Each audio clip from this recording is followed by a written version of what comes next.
she's still in the hospital and they won't let her go until Monday. But that's mostly for observation. Oh, okay. How about you, Ricky? I am all jacked up on steroids. I can breathe better, but I'm still having trouble breathing. So is it like pneumonia thing, or is it like a throat closing up? It's a combination of things in a little shitstorm. I've been asthmatic since I was 5, but I can usually manage it with a rescue inhaler because it's not as bad as it could be. But every time the weather starts to shift, it gets much worse.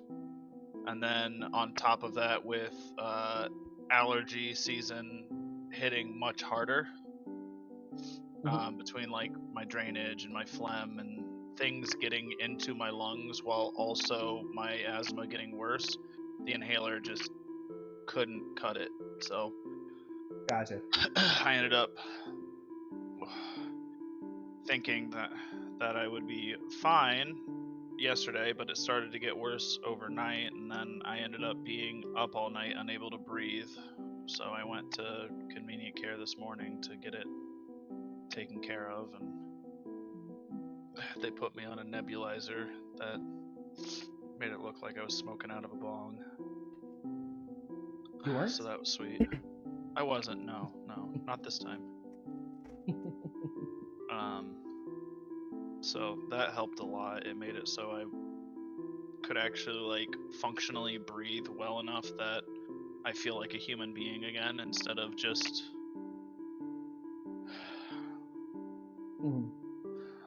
this side of a corpse.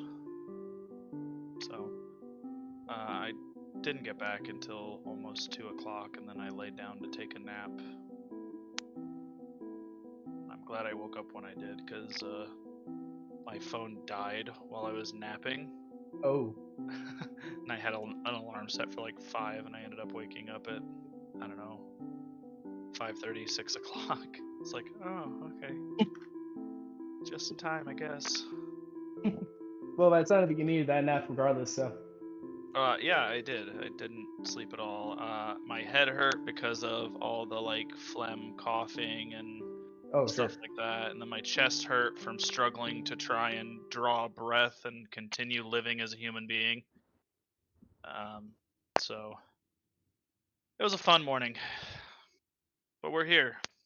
Yeah. We can forget about death and start thinking about death. Yep, I crawled my way out of the grave to to play tonight, so. And now we finally got Jack to be somehow undead.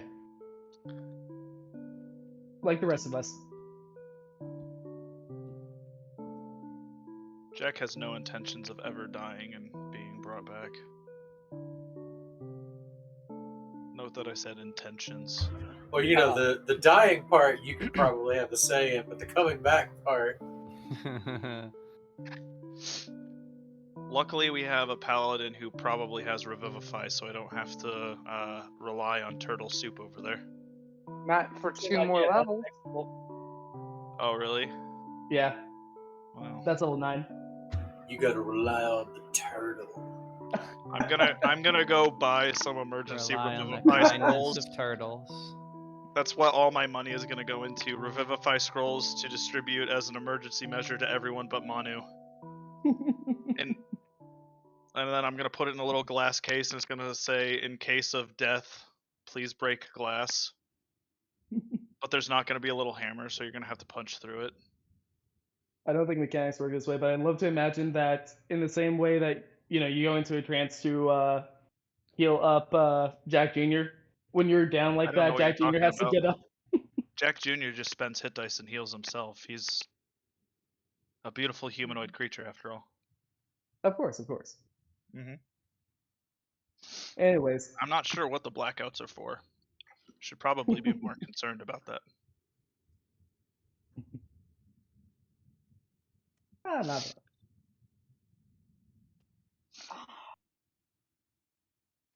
Y'all ready for me to hit the start button on this? Yeah. Yes. Yeah, sorry. Didn't mean to ramble. or did I? Yeah, you did. Crispy asked you to. Ooh.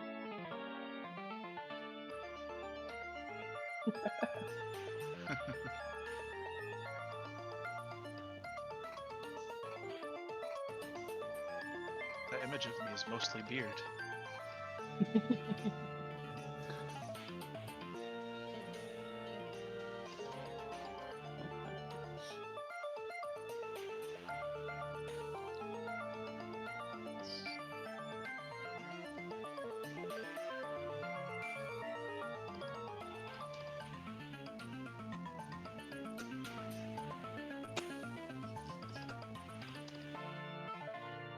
Look at all your attractive faces. Beautiful. Everyone but me, beautiful. Oh, I love that I sick. was All still of in your the mushroom. attractive faces. I love that I was still in the Mushroom Kingdom for that.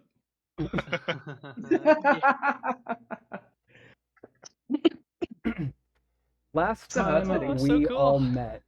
Thank you. I worked very hard on that for a long time. Last time we all met, our heroes have made their first steps into the Amber Temple, tenuously making friends with some of the wild folk from Yesterhill. Eddie did a flip.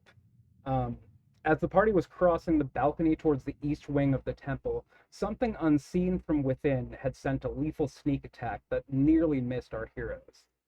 You all hit the deck, quickly deducing where the attack came from and dispelling the magic fog that obscured the face of the giant statue in the main chamber. As you army crawled out, it's my place. um, I feel like that was the smoothest roll I'd gone so, and I completely lost my place. Oh, you're good. That was really good. As you army crawled out of the line of fire through the open door to the east, there was a hole in the floor of the next room that led to one of the amber crypts. Jack descended to investigate, triggering a battle with 3 flame skulls that resided there. However, they did not engage in pursuit as Jack misty stepped out of there. In an audience hall further into the east wing, you encountered some little piss boy wizard apprentice named Vilnius, who was hiding from some of the guardians of the temple. Opting not to run headlong into those amber guardians, you doubled back to take care of the flame skulls you had encountered earlier. A furious and silent battle. The party struck down the 3 flame skulls one by one, and as the dust settles, entities from within the amber sarcophagi reach out to try to strike a deal with Manu.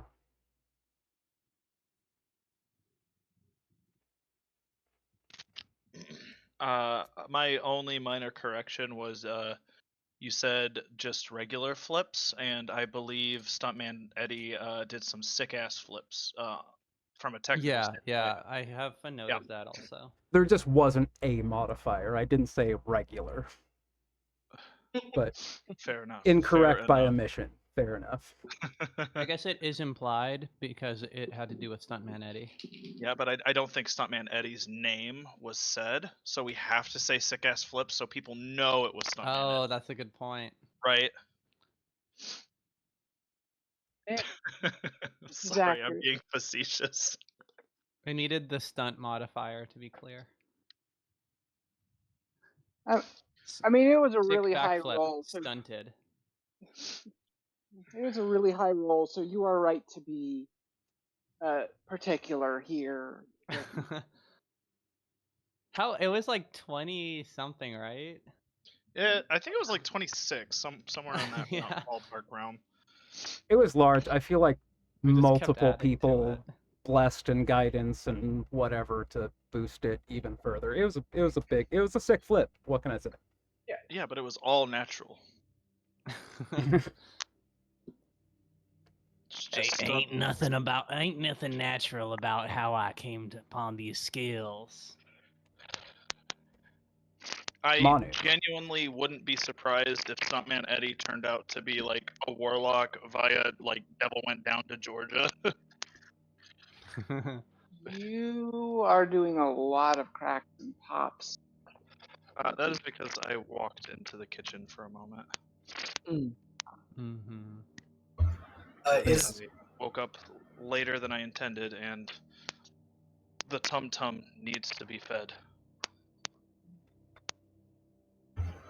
so Yes. is this voice just still actively communicating with me? Because I remember it was kind of uh, critical of me because I got rid of the last gift that I was Mhm. given.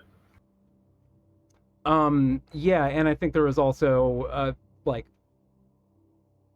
a conversation that I didn't have time to actually engage fully in about like whether or not this is happening like in front of all the players or not. I'll say it's like this: you find yourself in a like muffled place, Manu, where if your friends cry out or try to get your attention, you can hear them, but they're extremely easy to tune out entirely. Um, and similarly to everybody else, they can. It's almost like listening to something underwater. It's like it's hard to understand. You have to spend like all of your concentration to really like pay attention to really hear both sides of that conversation. I mean, if it's gonna offer something, then I'll see what it's offering. I mean, if it's better than the last thing, because the last thing wasn't so good. I have many powers I can bestow. What is it you wish to have the ability? We can make a deal.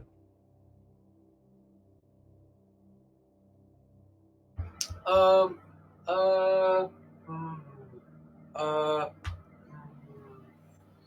uh, I don't know. Can I can I bring anyone back from the? Well, I can already kind of do that. Um, uh, I don't know. More magic. More magic's always good, I guess. I mean, I got lots of magic, but more is always good. To be specific, I'm afraid.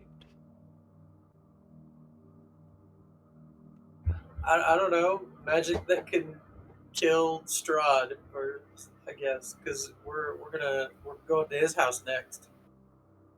Stick magic. The ruler of this land, you have what you need to strike him down. Keeping him down, on the other hand, is another matter. Is it destruction you wish to bring, or restoration? These are two branches I can offer. If I remember right, I am still good Manu. Early, yes. I Oh have not yeah, that's reverted. right. I am once again good Manu. So I would choose restoration.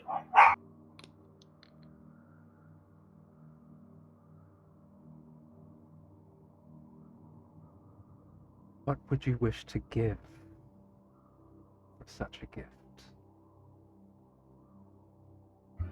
Uh, uh, No, not the dog. and not the dog. Lancelot's If not you here anyway. cannot decide, I can extract my toll. You'll hardly notice. Uh, sure. How much of this can we hear from Manu's side? I think we can hear anything. You Being silent. can't. You have the ability to hear it all. There's not a mechanical hindrance, but flavor-wise, it's kind of like Manu in his head is in a far-off place where he can hear you, but he also can tune you out if he chooses to. You could also hear Manu about as clearly as you would in as close a proximity to him, but you also feel, like earmuffs on your ear that's kind of making like the other side of the conversation difficult, which again you can hear, but flavor-wise, it's like a strain to do so. Plus, I think he can still cast like silence at the beginning of the fight, so I don't know if you. I would have. Was that dispelled? I kind of assumed it was. I had dropped concentration on it after the end of the fight. Yes. Okay.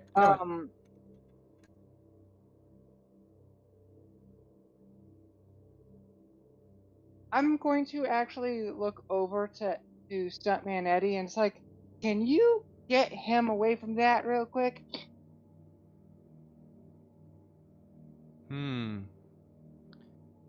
Well,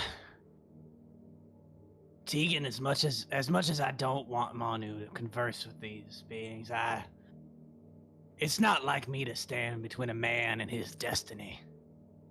And if Manu wants to be Manu, Manu's gonna be Manu.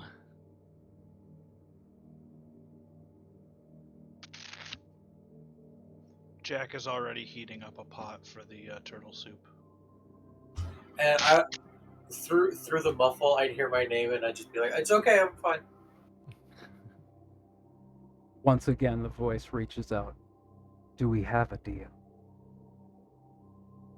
Sure. Yeah, no problem. Make a Constitution save.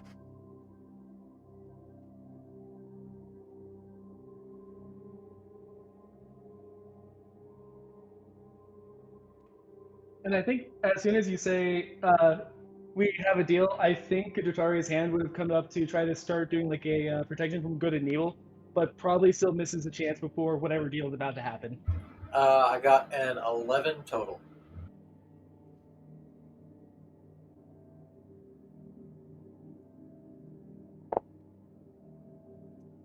Take 3 points of psychic damage and 1 level of exhaustion as smoke pours out of the sarcophagus and encapsulates you. And after a moment, it dissipates and you're smoking this thick black out of your lungs. You take a moment to find yourself. You don't seem any different. You don't feel... It's not like the dark powers that you had interacted with your previous dark gift. It seems like a similar type of power, but it's not the same. And yeah, you don't feel any different. You don't feel any benefit or loss at this point. And can I pop one of my divine senses? Sure. All right. Is that just like detect fey, fiend, celestial, undead, that sort of thing? Let me just double check for the writing on that one, just so that we don't have anything confused. Where is that one? I think that might be in feats. Oh, here we go. Detect good and evil. Until the end of your turn, you can sense anything affected by the hollow spell or know the location of any celestial fiend undead within... Okay, that's not behind total cover. Shoot. I was hoping to use it as like a are you now evil thing. Did we just go back to how we were? You could talk to him and see if his behavior or speech patterns or anything like that are any different. Oh, I know. I know in the past, though, when we used Divine Sense, we could sense when other compatriots were evil, so I wanted to see if like that was affecting him again. You don't detect an alignment shift, no. Okay. Is it done talking to me now? Are you going to try to reach out again? Well, I mean, I don't feel any different, and there was just smoke, so I'm just gonna like like touch on the sarcophagus and be like, "Hey, I don't feel any different." What'd you reach do? out and feel it, and that sunken, like muffled, hollow feeling suddenly shifts from, being inside a just gigantic body of water to being inside a gigantic void of there's nothing in there. A few moments of confusion, you look out to like where your hand is making contact with it, the amber is crackling and there is smoke still pouring out of it. And I think at that point, Jotari finally rests her like hand on Manu. It's like, are you all right? Like, I mean, how are we doing, buddy? I feel well. I mean, I'm a little tired. It kind of like sapped me a little bit, I guess. But you're not feeling evil now? Like, what was that you just conversed with? To you, it I- felt like the dark powers, but this interaction you had is completely unlike the one that you had with them. Yeah. It kind of it sort of feels like when I'd died before, like because we got into some stuff and some of us died, and but we didn't stay dead and stuff. So it's kind of like that, except I didn't have to die this time, and I mean I don't really feel any better, just a little worse. Do you feel like you need to eat garbage again? No, I still feel like Make a dumpster check. Shoot, I can't find out of my skills. I can't. I don't know what my dumpster modifier is. Pretty sure that's just your constitution. It's it's under skills, just under deception. Ah, thank you. I mean, Yep. They go alphabetically. It's okay. I mean, Tegan's constitution isn't that great, and deception is okay. But I assure you, Tegan's got a dump. Got a dumpster.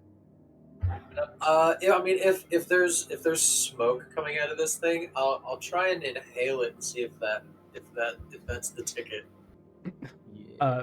Make another con save. Make sure to hold it in. 11 again. You don't suffer any damage, but you're like choking and coughing like you don't actually smoke weed and just smoked out of like a 6-foot bong.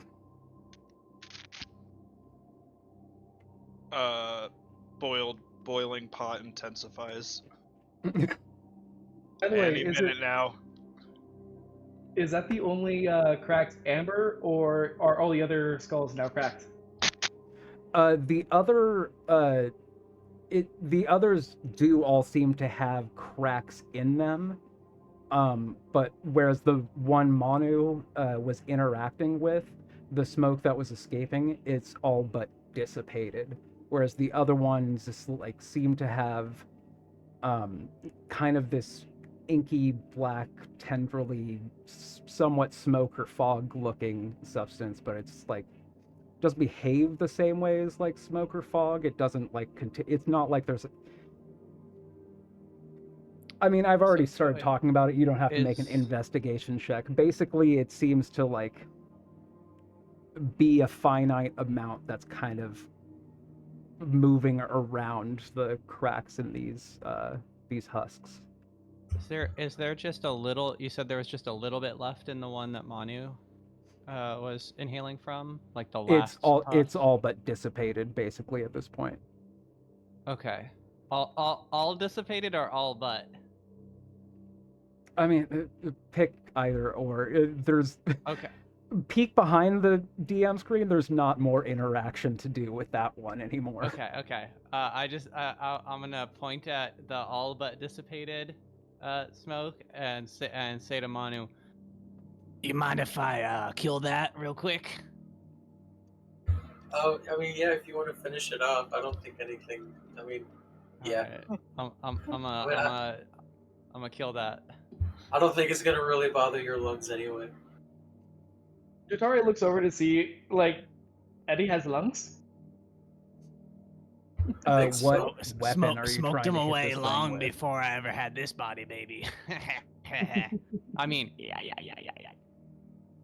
Oh, What that's a weapon good are you idea trying first to time. hit this thing with, Eddie? Unarmed strike. I thought you Okay. were gonna ask me to describe my kill. What's the maximum damage you could do with an unarmed strike? Just Oh straight no! up When punch in I the say amber. kill it, I mean like I wanted that last little bit of smoke. Oh, you're gonna basically like shotgun I'm is gonna not finish correct, it. but Yeah, I'm gonna finish it off. I just okay. wanted that last little.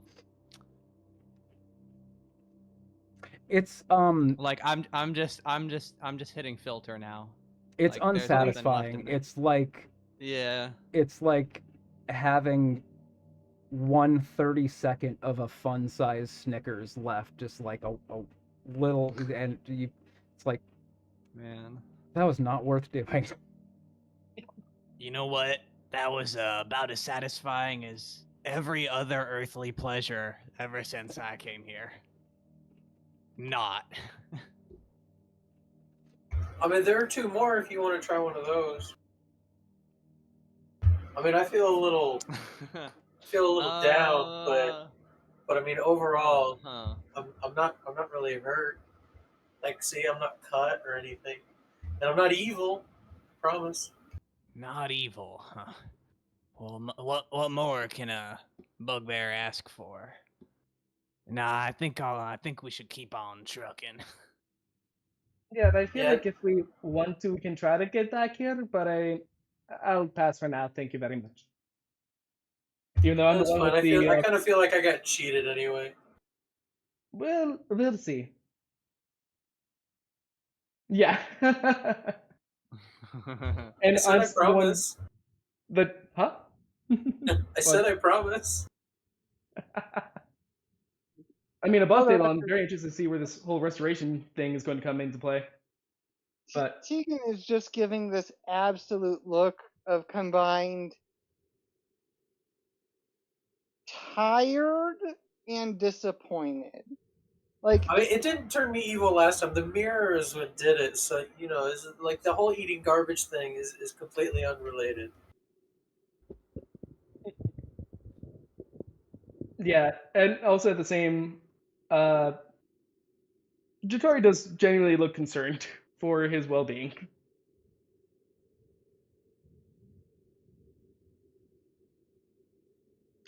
Jack also looks very concerned for his well-being. Stuntman Eddie does not look concerned. After all, turtle soup is better if the turtle is intact. Have you ever had smoked turtle? Concerned for the vessel. Yeah. Okay, well, I mean, we can just go.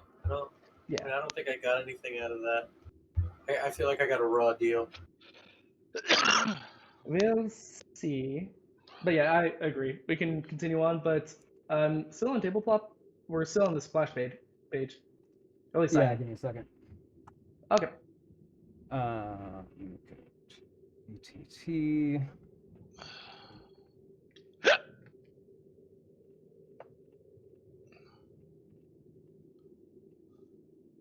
It should be visible now.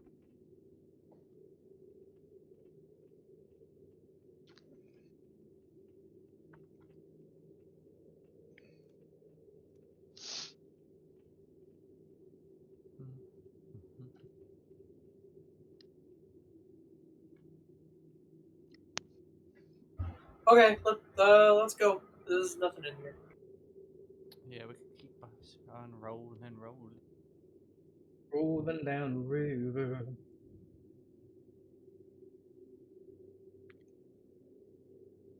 Are you going up or are you trying the door? I mean, we're down here. Might as well try the door. Yeah. I remember there being a door, but yeah, I'm still seeing splash page for the. It is locked. Oh, okay. The When you door try is it. locked. All right, then I guess we'll You're right. I should unlock lockpick it. Mm-hmm. You don't see a Jatari place looked to at- lock pick. Oh. Sorry. changed. I think you misunderstand. I'm an artificer. No door is going to keep me out. I just stare at Eddie for a moment, like, well, if Jack can't do it, we do have option 2. I'm about to change my name to Jack Hammer, if you know what I mean. The hammer is your penis? Yeah, Jack fucks No, the door. I was literally going to take a hammer to it and yes, the hammer's my penis. The jackhammer. The She- jackhammer. Oh just my god. sheathed in cement. Coming in hot. Alright, okay, so this door is not pickable. I don't see anything else that I can do with it, do I? I mean, Okay. you could try to brute force it. You could try to push whack it. Does somebody want to try Yeah. to push it? Make a strength check. I'll do a So if I do 25 a is the athletics DC. check. Yeah, I was gonna say I could try to I'll help. allow Eddie it, but out. I need you to describe what athletics thing you do. Okay. I'm gonna back up, and I'm gonna back up so much that I go onto the wall like this, so that I get the extra momentum of running down the wall. And again, the Right. DC and then is shoulder 25, so I hope you have shoulder at check least a the- +5 to athletics. I have a +6, so let's Okay, see. so you need to roll a 19 or higher. Well, And I'm like, also very- so I'm also. Oh, go ahead, Jatari. And she basically helped. Okay, I'm asking to Are you literally just be with you, helping out to do the slingshot help me? action. Yeah, to essentially do a help action for you for the check. Okay, yeah, And for yeah, I think- advantage. Okay, and then on top of that, Oh. I know a little something about doing a stunt.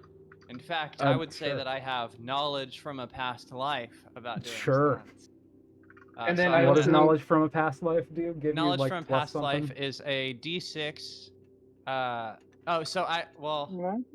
I guess I'll use it after I see the number, so I'm not using it yet. Before Eddie goes, I do tap him on the shoulder and say, "You got this. You got this," and cast guidance. Okay. So Just remember, go advantage straight for the luck. +4, and then yeah. Okay, 8 and 7. Okay. I Are don't you know if gonna we're use making the, I don't know if we're making it through this one. the something from a past life? Yeah, I guess an additional 6. That wouldn't be enough, so there's no point using it. I could roll one more time with lucky, but You still have my guidance. I don't think it's going to help though. It's just a 1d4. Mm-hmm. Yeah, an additional yeah, we're not 10 making it wouldn't to do it. 26. Yeah, Oh, Yeah, well, you it just was- it kind was of worth a shot. slam into this thing. Bad rolls. It's all good. He's just warming up. You could So I also take guess, some swings just at promise. it if you wanted. Okay, I'll take a swing. Roll an attack. I heft Vladimir's great sword of the silver dragon (parentheses gay), and let's see. Man, it's 4 plus 8, 12, but 12 is not quite enough. I don't entirely. You know what? Fuck it. I don't really agree that stationary objects like Okay. doors need to have an armor class. If you're like, you're too good Yeah, of adventure. You got it up to the mountain. Like you shouldn't. I'm not. I'm not setting a precedent, but Uh-huh. in this instance, I disagree that stationary objects Okay. like furniture have an armor class. I think you could just hit it. okay. Then let's see. I some personally damage. think it's funnier for them to have an armor class and just miss it. If it's a ranged attack, I 6, understand, but I also don't agree 2, with. 8. So 13 slashing. Do you have a hammer? I feel like No, bludgeon would- I have piercing and slashing. And I just It is starting to crumble. I'll take a swing at it. I don't I'm gonna think go- yesterday Jump axe in. will. Okay. Who has the And on highest top- passive perception? My Not me. passive perception is ass. Probably I'm at me 12. at 18. Yeah, Okay, that's Manu. it. I have 11. After that first hit and before their second, in the cracks in the stone, you're seeing kind of probably a noxious greenish gas escaping from those cracks that have formed. Oh, from Manu snorts it. Not the same as what was just coming out of the sarcophagi. just This right is up on the green, door. it looks like a poison gas. It's This a is a different Batman strain. ass Yeah, like it's green that indica goof shit. gas. Gonna put you to sleep. I don't think we should. That doesn't. There's stuff coming through the door. That doesn't look very good. Actually, to that point, I think she had Right, you she was are, just about to Manu. strike until. Oh, hey, okay. Still might not be a bad What idea. gas? Oh, Just put your face So- right up to the door and take a whiff. you know what? I'm probably right next to the door, anyways. So I probably smell whatever it is. Oh no, it's bad. It's bad. You like get close. You don't even get close enough to do the safety sniff. You're like, no, that's bad.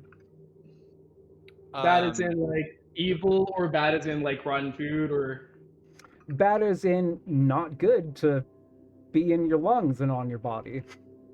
okay. So Like the if sense of we detail. do want to break it, I'm happy to be the one to do it because I have advantage on disease, poison, and resistance to poison. Well, I mean, if it's on the other side, But- then it's probably in the entire hallway. Jack Yeah, likely. Jack Jr. is hella down. Oh yeah, Well- Jack Jr. is straight up immune, right? Well, Yeah, why don't the rest of us? Okay, that's even better than me. Why don't the rest of us go back up because that doesn't. It just doesn't seem safe. Yeah. And- Before we go, could I look at the smoke and see if it's rising, falling, or staying at about the same level? Interesting Jack enough, Jr. it has seems a- like it's escaping out of the cracks that you formed with your first hit, but it's seeming to be redirected. It's not going. Make an investigation check. Okay, I think I know what you're saying, but let's That investigate I see can if I know what you're absolutely saying. do. I can investigate. 11. That's My enough. It my- seems to be escaping like the cracks, but kind of being recirculated back in as if it's being pushed out of this room into whatever lies beyond. The French inhale. Okay, so if we I take break offense to that. if we break it, it seems like it's just gonna go right back in. So I feel like it won't go. What I was worried about, everyone, is if it would rise up into the room that we're over there and we'd still get blasted. It seems like that may not be the issue. But I did see. do an investigation check to kind of look around for levers, any hidden entrances, things like that. And I got a 26 on my investigation check.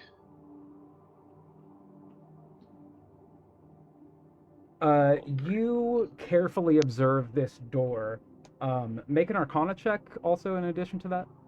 An Arcana check, I'm also pretty good at that. He said, probably before rolling poorly. He said Arcana less. Well, I did roll relatively poorly, but it's still a 15. That's enough. This Okay. door has an arcane lock spell on it.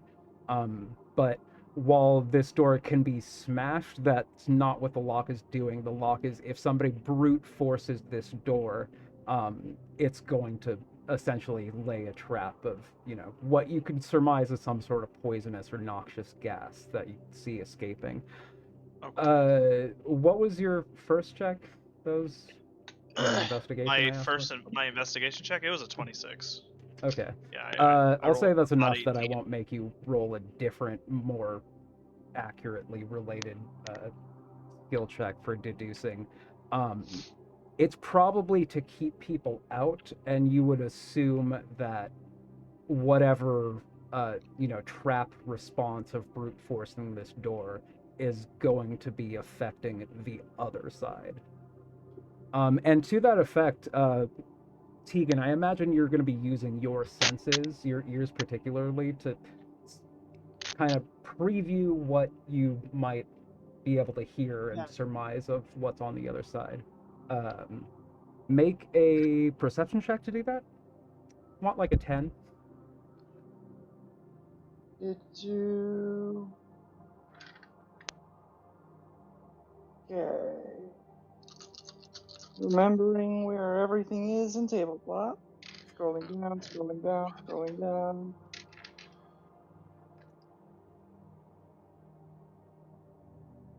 19. There are some cackling ass, cartoon ass Barovian witches, at least 2 on the other side of this door. It seems like the door that you're on is actively being tried to pick from the other side.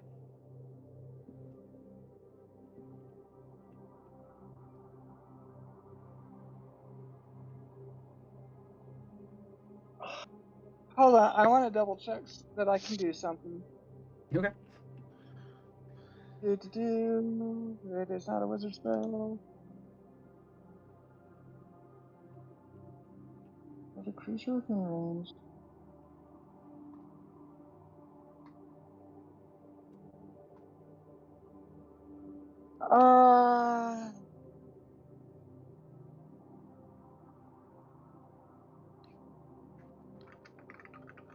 You know what? Screw it. It's my turn to be a dumbass.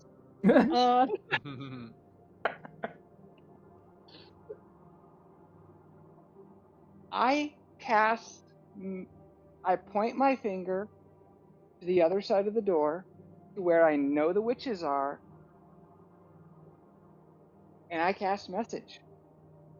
Okay. Hello? What do you say? Who's out there?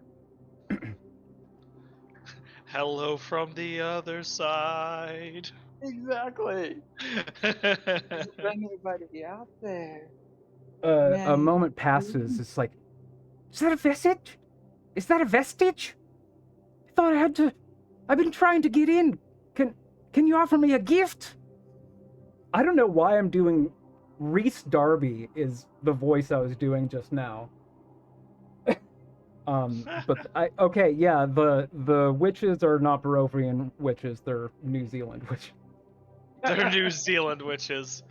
Yes, the most powerful witch. New Zealand. I cast permaculture. Yeah, so the response you get is are you a vestige? I'm trying to get in and get my gift, or something to that extent. Do a bad accent, suddenly takes all the wind out of my role-playing sales. It's like, I'll just say it. This is what she says. Whatever, fuck it. I'm British.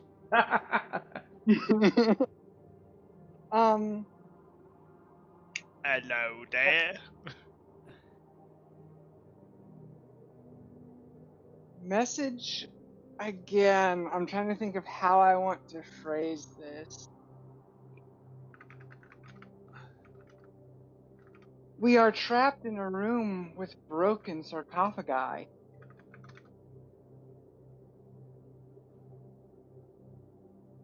Can you get us out? I mean, we're not really trapped. Not. Let me make this very, very clear. If I'm going to be asked for a roll right now, it's definitely deception, not persuasion. Okay. I was like, did I miss something? Are we actually trapped? And the sarcophagi. I thought Tegan wasn't evil. Before I say what this witch's response is, make an insight check. Okay. Do.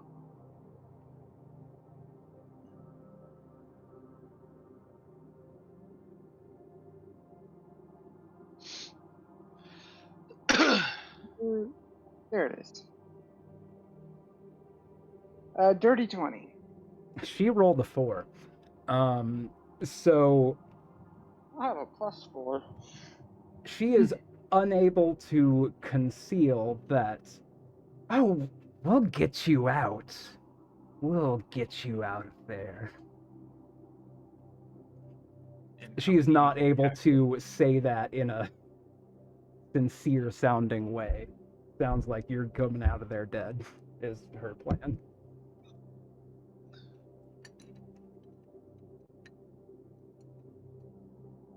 All right. I say we fucking crack the door. Can I see in through the cracks well enough You to cannot. like? Okay. I say we crack the dang door to have them be sprayed with the thinking cloud or cloud kill or whatever it is. Mm-hmm. And I mean, unlike our previous encounter with witches in this land, as I just showed, silence fucks spellcasters. Uh-huh. Yeah. Yeah. I'm down to break open the door. I can rage right before I do it and get straight to tanking. You know. Should I still then remain down there, or should I just be up here because of the assumably poisonous gas? Me and Jack Jr. can lead the way. The only reason I'd jump in is so that I can use an attack action and keep my rage up. Okay. I'm planning on staying kind of outside, like in here, and hopefully not in the smoke, and just Yeah. pew pew. Or did Jack you- Jr. though, but Jack Jr. can absolutely walk right Okay, in sick. and just stroll Yeah. through whistling a jaunty tune because he's completely immune to we'll go both in poison together. effects. He's immune to poison damage and the poisoned effect. out of curiosity, just making sure you did share your Arcana findings with the group, yes? Yeah. Okay. So it might be a better idea to just dispel it instead of. Do you want to dispel it, or do you want to use it to kill the witches on the other side? Yeah. Here's the thing: they're already in the poison or whatever. Or the chamber isn't filled with poison. The door is, right? Yeah. The door, they spell what your Arcana check was that the spell trap cast the cloud on the other side of it. So if we crack the door, the door, even those who are standing right up to it should only get maybe a little bit. But they're going. You know what's they're cool? going to get a face full. Jack Jr. does force damage, so it might be easier for Jack Jr. to just use his skinny little arms to smack the door. Okay. Sure. Roll for damage. Okay. I mean, don't actually. I feel like just it being hit twice is enough. I don't remember how much it got hit for last time, but it was more than half. So okay. you. Yeah, the force empowered rend is like 1d8 plus 3, so it's. Yeah, that's plenty. I gotta find where my fog of war is. Yeah, I would have done 10 damage to it. Rolling the damage. Nice. I guess I'll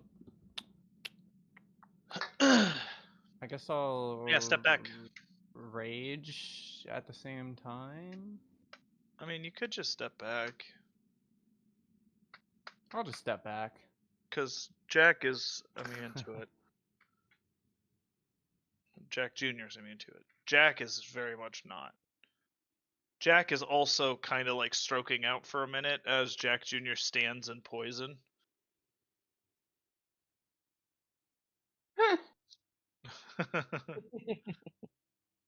Because Jack Jr. being immune to poison would make him not completely identical to Jack. So he's gonna have to black this out real quick. All right, you ready, Jack? Jack?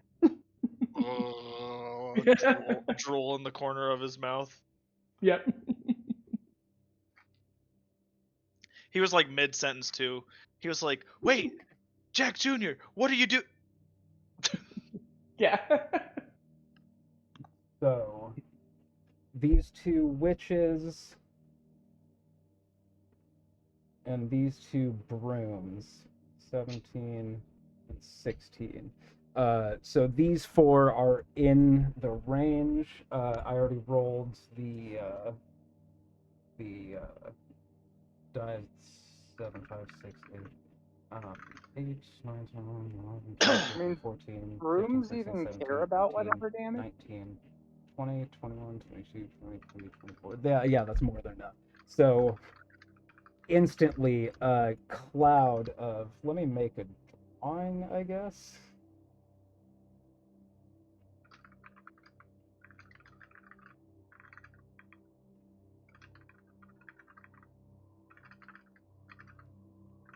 That green cloud is now filled with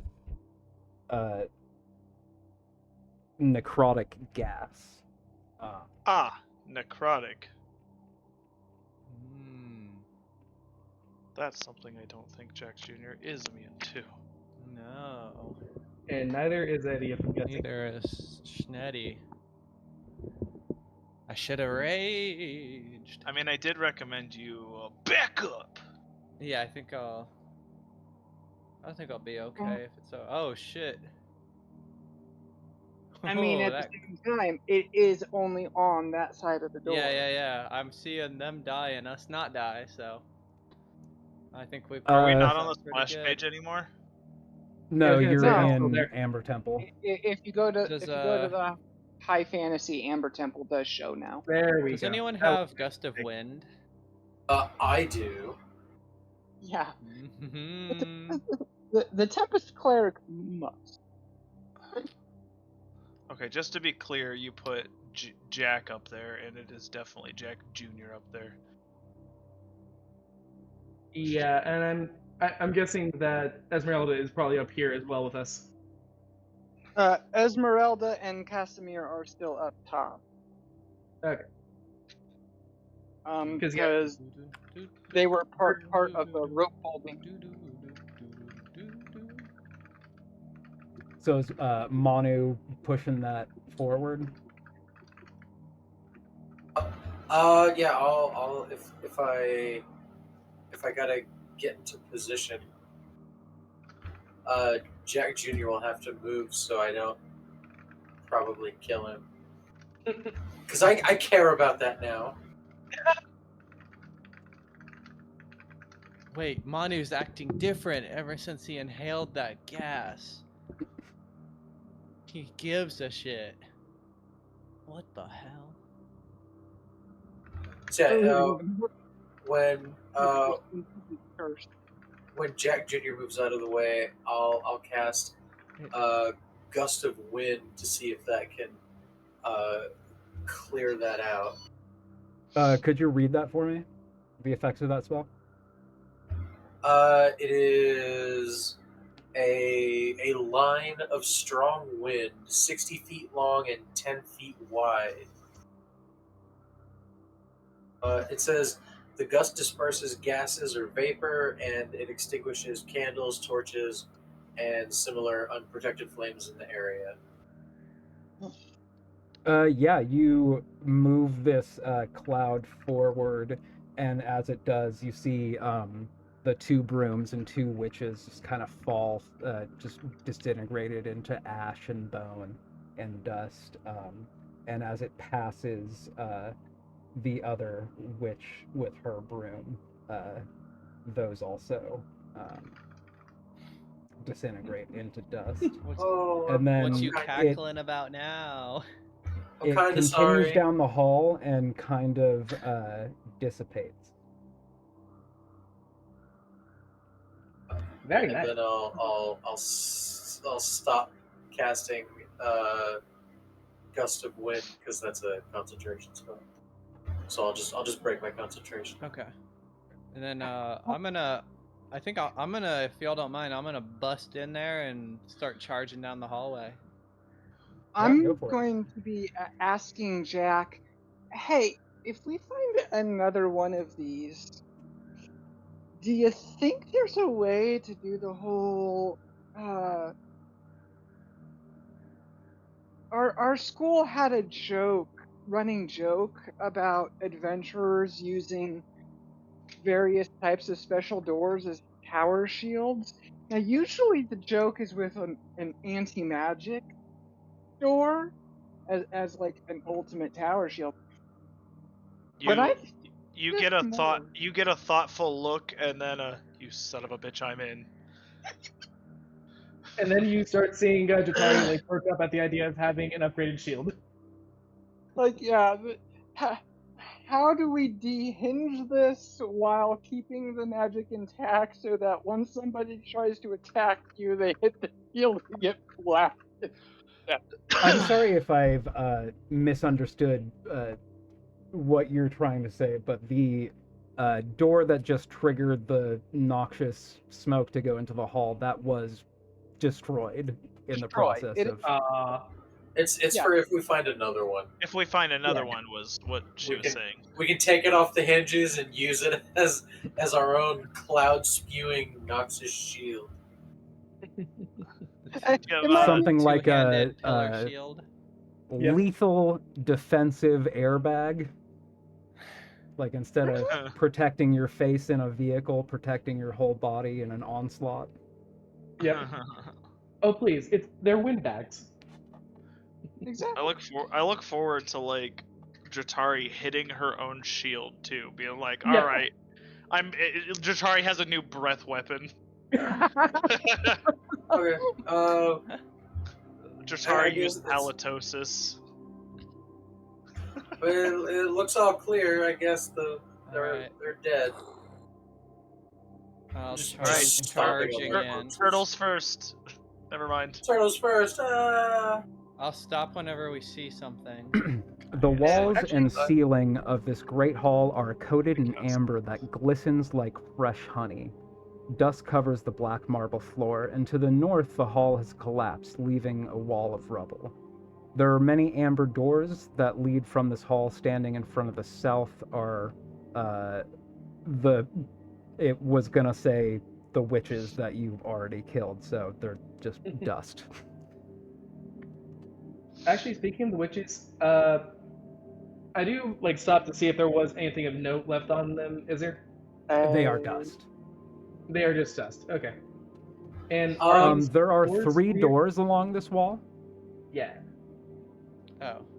Okay. I was gonna say. Maybe I don't charge that far then. I want to lick the wall. 1, 2, 3. Yeah. Yeah. Okay. Shall we start? Let's check out this first one.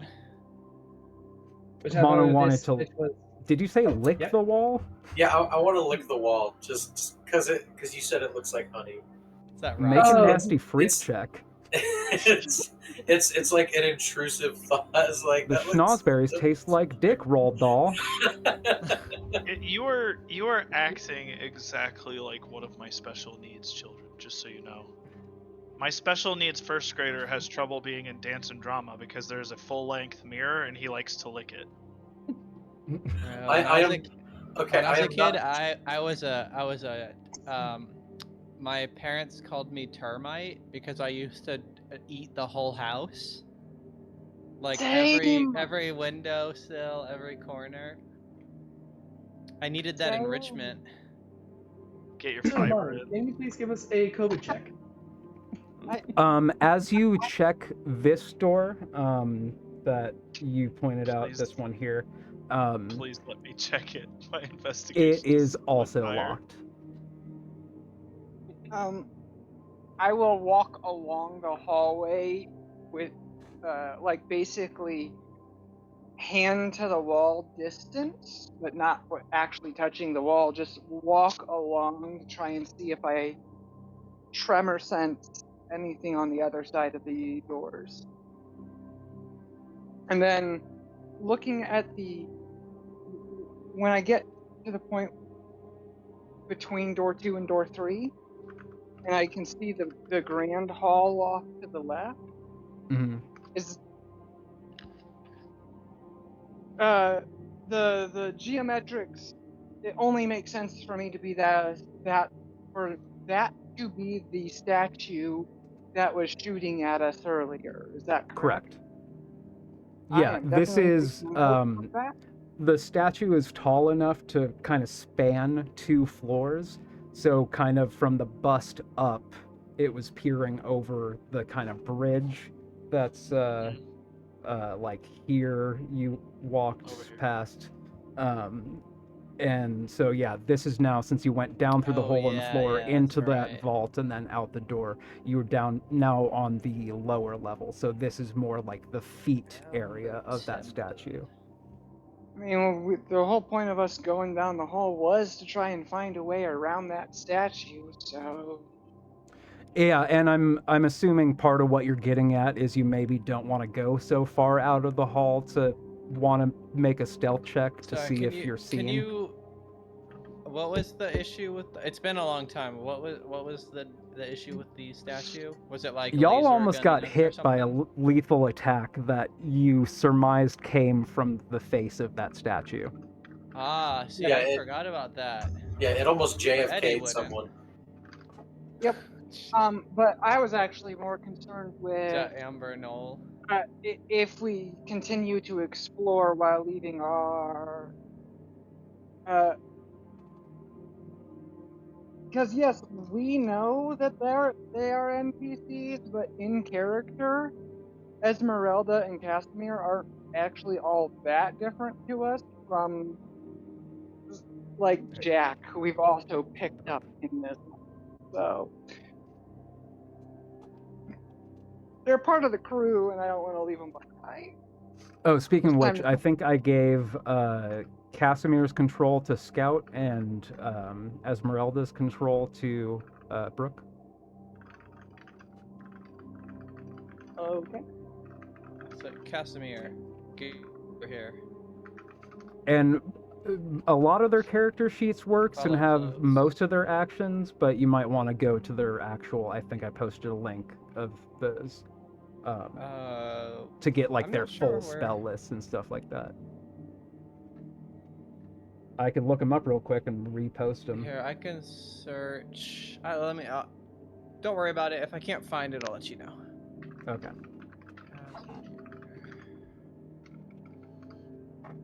But yeah, so Tegan going up to the first 2 doors, I think she said she didn't want to go as far as the 3rd one because of being in line of sight of that statue. Does not hear anything of note on the other side of either of those doors.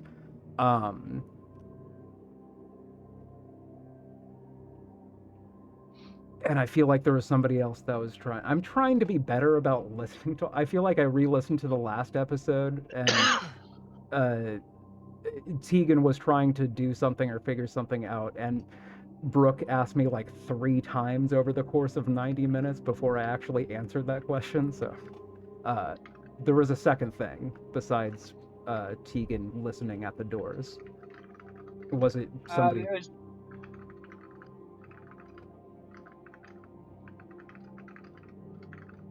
Was it somebody trying to open that first door, or? Yeah, I was planning on inspecting it, just doing a more thorough inspection myself. Yeah, go. My dank, awesome investigation skills. Yeah, go ahead and make an investigation check. Okay, I rolled a 12, which is much worse than last time, but that still makes it a dirty 20. Yeah, this is basically the same trap as the last door.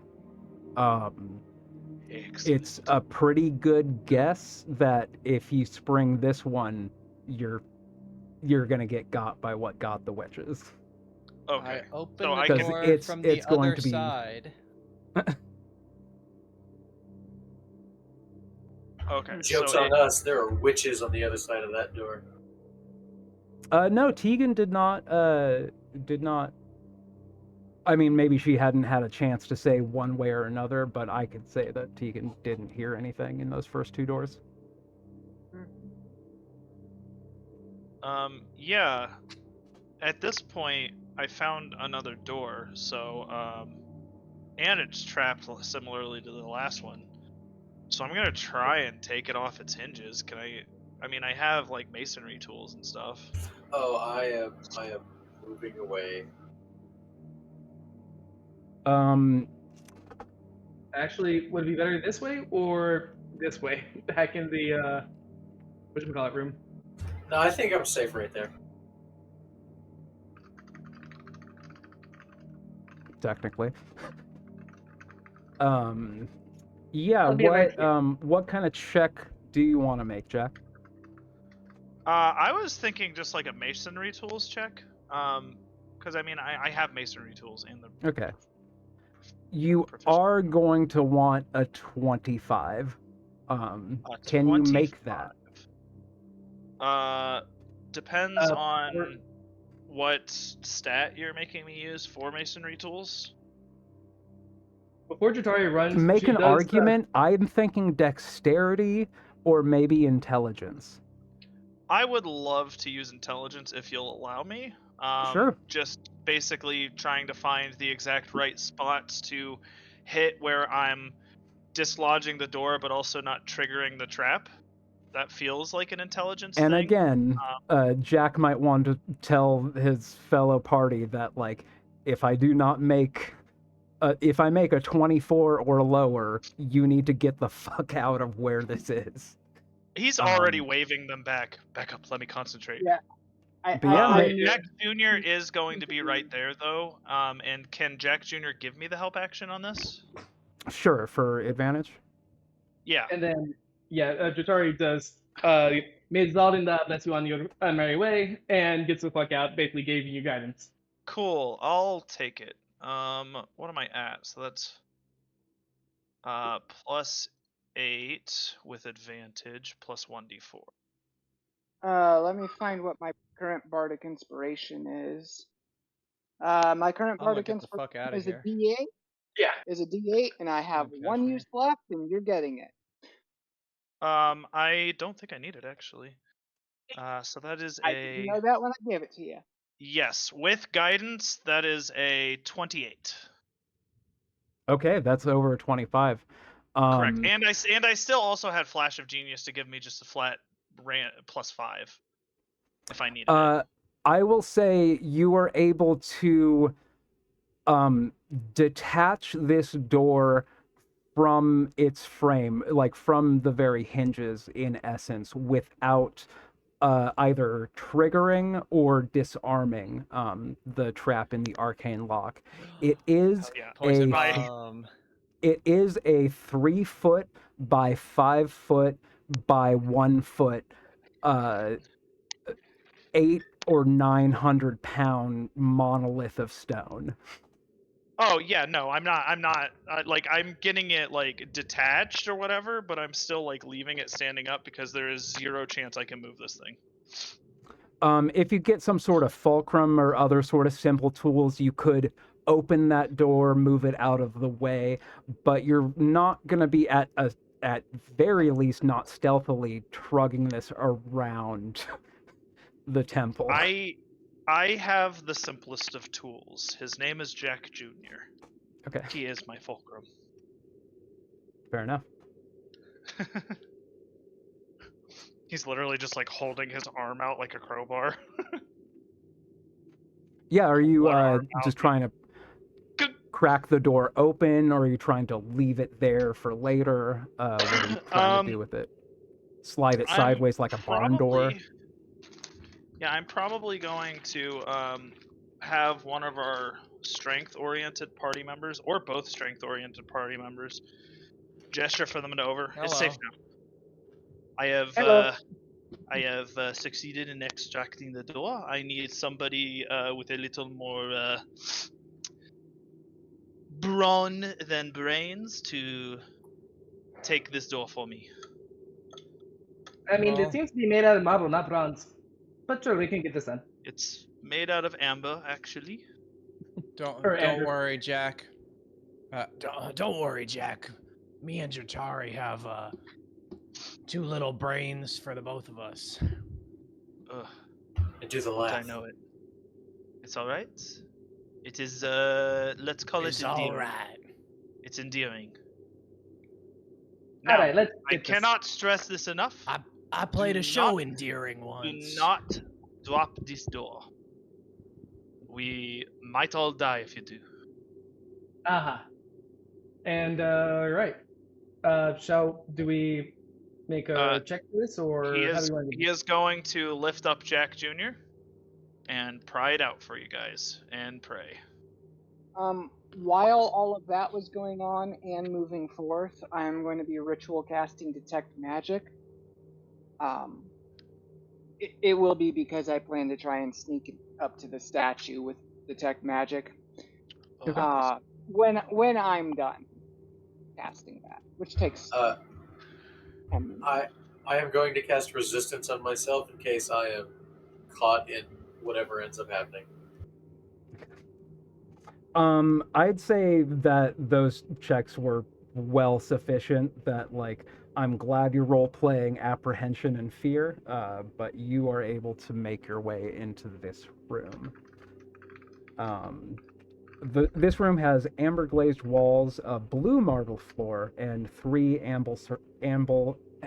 I say amber wrong every time. 3 amber sarcophagi standing in alcoves. North, east, and south. Want to check out some amber? Amber is the color of your energy. I love amber. Touch one. So, it is canon. They are no longer amber. They are amber. What if you touch the amber? Like, you could just change it for this world. You could change it for this world. Nobody would ever know. Delete this part of the VOD. It's actually amber.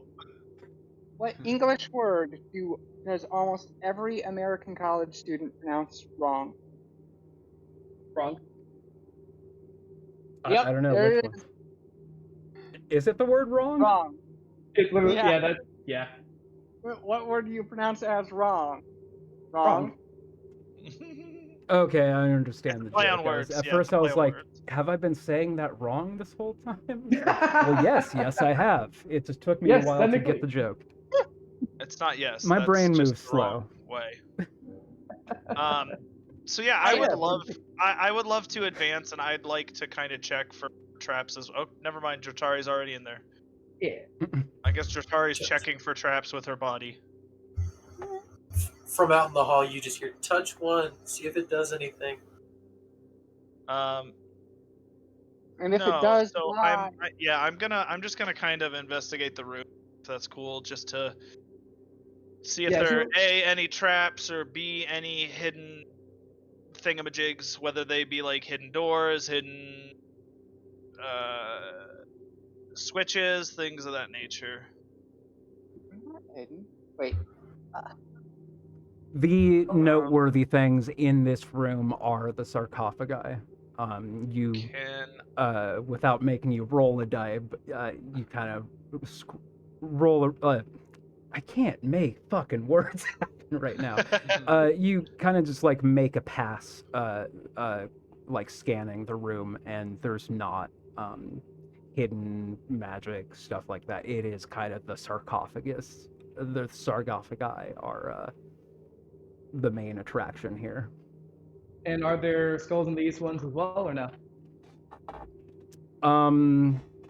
You could go up to them. They don't appear to have skulls in them the same way that the other one did, but otherwise they're indistinguishable.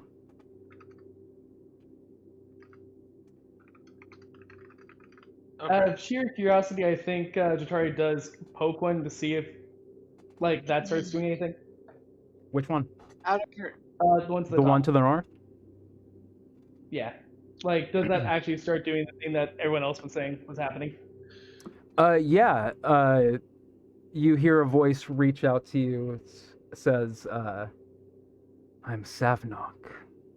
Have you come to make a deal? No, not really. No, the answer is yes.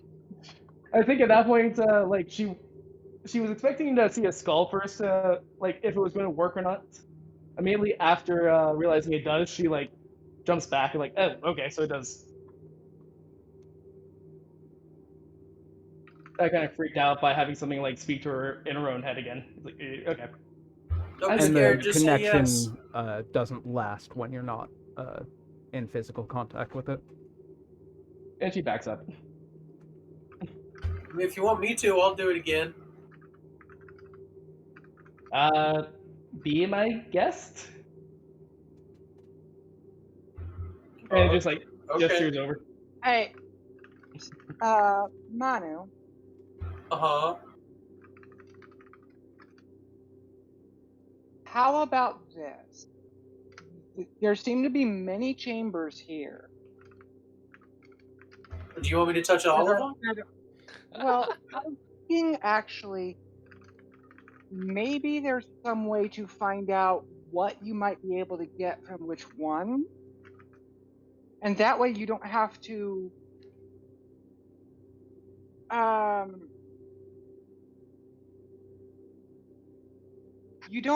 use yourself as the trial and error. If we can find, I mean, obviously there's not much left of these ladies, but I highly doubt they're the first ones to come through and do all of this. If we can find notes or something about all of this, then you might be able to figure out who the best one for you to make a deal with is, if any of them. I mean, I don't know. I can just touch all of them. And even I'm not sure if I'm trying persuasion or deception. For the record, like, Keegan doesn't know if she's being genuine. It's mostly that whole stop touching all the random buttons. Find out which one is the right one. I mean, what does the other this button do? the other one was a bit cryptic. It was just like, I can give you restoration or destruction, and then I had to pick one. So I don't really know what I got. I'm waiting for one of them to just like bust out. I can show you the world. We don't need to show us the world. We already have a map. You got my motorcycle? You can probably ask one for one. See if that does anything. No, yeah. Ask for Greasy Gertrude. I don't want a motorcycle. I want her.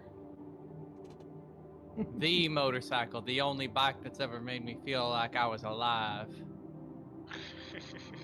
And ever since I lost her, I feel dead. Dead inside and outside. I wonder why. I don't think it's just the bike. No, it's just the bike. It's just the bike. That's why I look like this. It's like Rockadoodle, except you're dead. Yep. Once you get your bike back, you'll be A-okay. Yeah. That's how Stella got her groove back again. Okay, well, I mean, I'll leave it alone, I guess. But later if you want to. No insight check needed on hearing Tegan's sigh of relief. I was gonna say that was frighteningly submissive of Manu. I mean, it can't. I mean, it can't be that bad. Like, I got a thing, and it didn't. Like, I'm okay.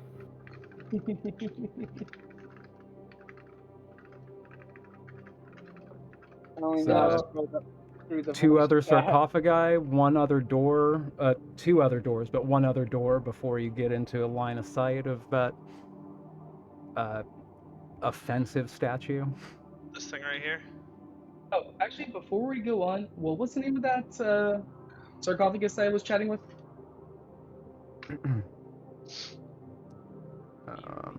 Which one is that? I don't know. I think it started with an S. Yeah. Stefano or something like that? Savnok. That And I just want to make sure we haven't heard that name before, right? I mean, you can make an Arcana check, but basically no. Okay, if you don't mind me. If you get check. a natural 20, I could give you his extended title, but I'm not sure what you're going to do with that information.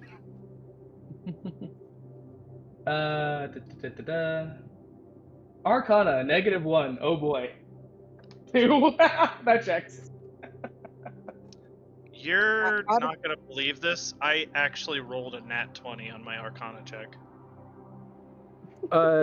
Yeah, I think you're hearing people just like, what the fuck is a Savnok? It's like, you've been here long enough, especially the home you had spent some time when you first got here, kind of living out of, had quite a library. You remember hearing about, or reading rather, about Savnok the Indestructible, one of the vestiges when they split from the Dark Powers. Neat. I don't know what I'm going to do with that. I don't know what you're going to do with that information, but there's extra flavor, extra lore for now. I can't be stopped. It's my information now. So out of curiosity, from the time that Jack first started trying to do the masonry stuff to now, has it been the 10 minutes for the ritual detect magic? Sure, and thanks for reminding me, because I did forget. That's fine. 10 minutes is a long time in game. So I'm going to use detect magic to scope out the sarcophagi. Yeah. What, I never know how to answer the question, like, what school is it? What, would, like, a binding or a sealing spell, what kind of school? Yeah. Abjuration, you'd say? Yeah, these, possibly conjuration, but abjuration feels more on brand. Yeah, these, if they're being pulled from elsewhere... Right, and bound here, then that's conjuration. Well, if they're being pulled, that's the conjuration.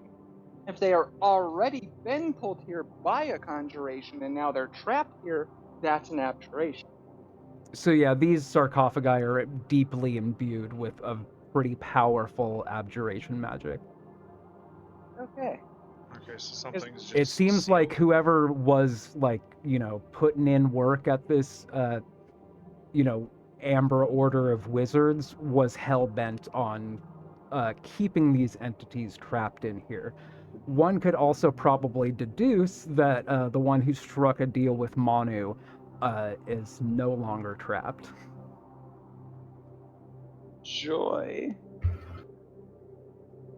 I don't foresee that being a problem for anyone ever at all. No, that'd be fine. So what you're saying is Manu made a bad deal. He probably could have gotten more. That too. If I touch all of them, then I'd say that's a pretty good deal. You gotta ask for touch everything on the sample tray. It all belongs to you now. Gotta ask for consent first. Consent's important before you go touching things and people. Egan is going to hug this wall, relying on the pillar there. Okay. Conceal her a bit, and like approach the statue using this pillar as cover.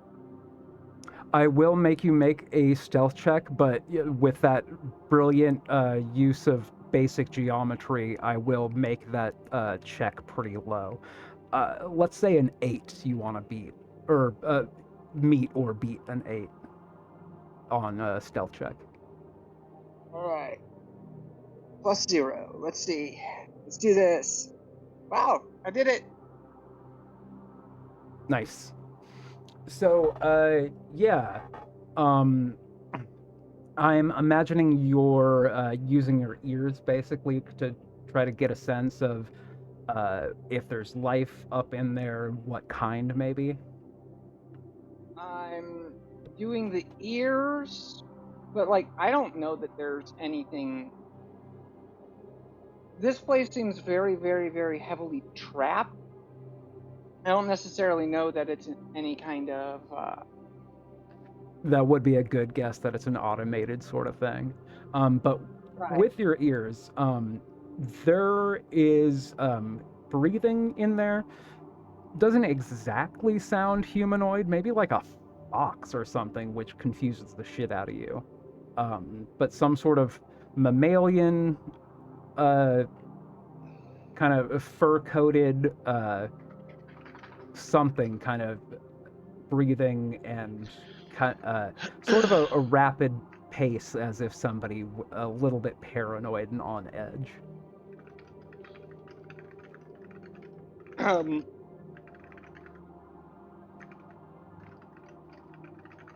I am going to be hunkered down against this pillar, basically taking a seat on the floor, my back against the pillar, and whisper towards Chitari, who I'm hoping I would remember was right around that corner. Whisper the message to Chitari. Let others know that what attacked us was probably actually a creature hiding in darkness. Because there's something in there. That's probably like 2 messages back to back. And yeah, Jatari starts relaying that to everyone else. They're still in safety. Do you want to? Oh, I don't have a message. I can't message back. You see around the corner, like still within that pillar shadow, just a thumbs up. Can't you respond to message? The person that I cast it to can. Okay. I mean, at that point, yeah, she does respond back.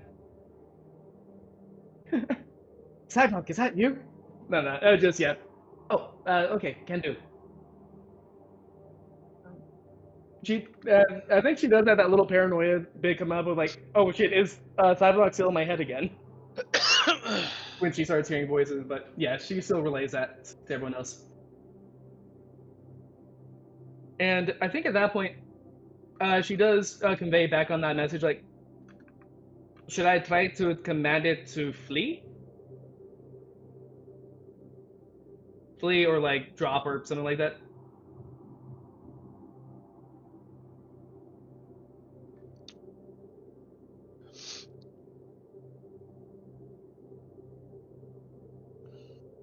Guidance yourself and try to get up to my spot. Just you. Right? Yeah. Does a quick little prayer and for guidance and slowly tries to approach. I'm gonna have you also make a stealth check. Oh boy. Yeah. You got like a negative disadvantage or something? It'll be disadvantage because of the armor. There's stealth. Lovely.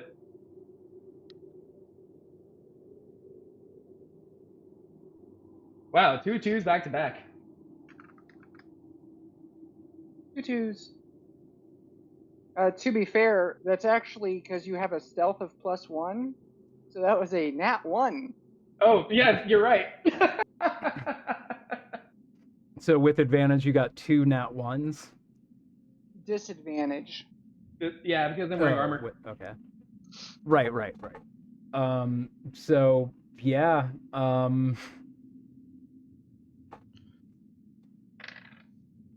Do you still have an inspiration use? I haven't used one in a while, at least, so that might not be a bad thing to burn now. Yeah. I mean, technically, I still have the doubled up inspiration from like 5 sessions ago when we had our heart-to-heart. Same. So, yeah, I definitely have that. Let's give it one more go. Disadvantage and stealth. Okay, 14. Put on a D4 for the guidance. Total 17.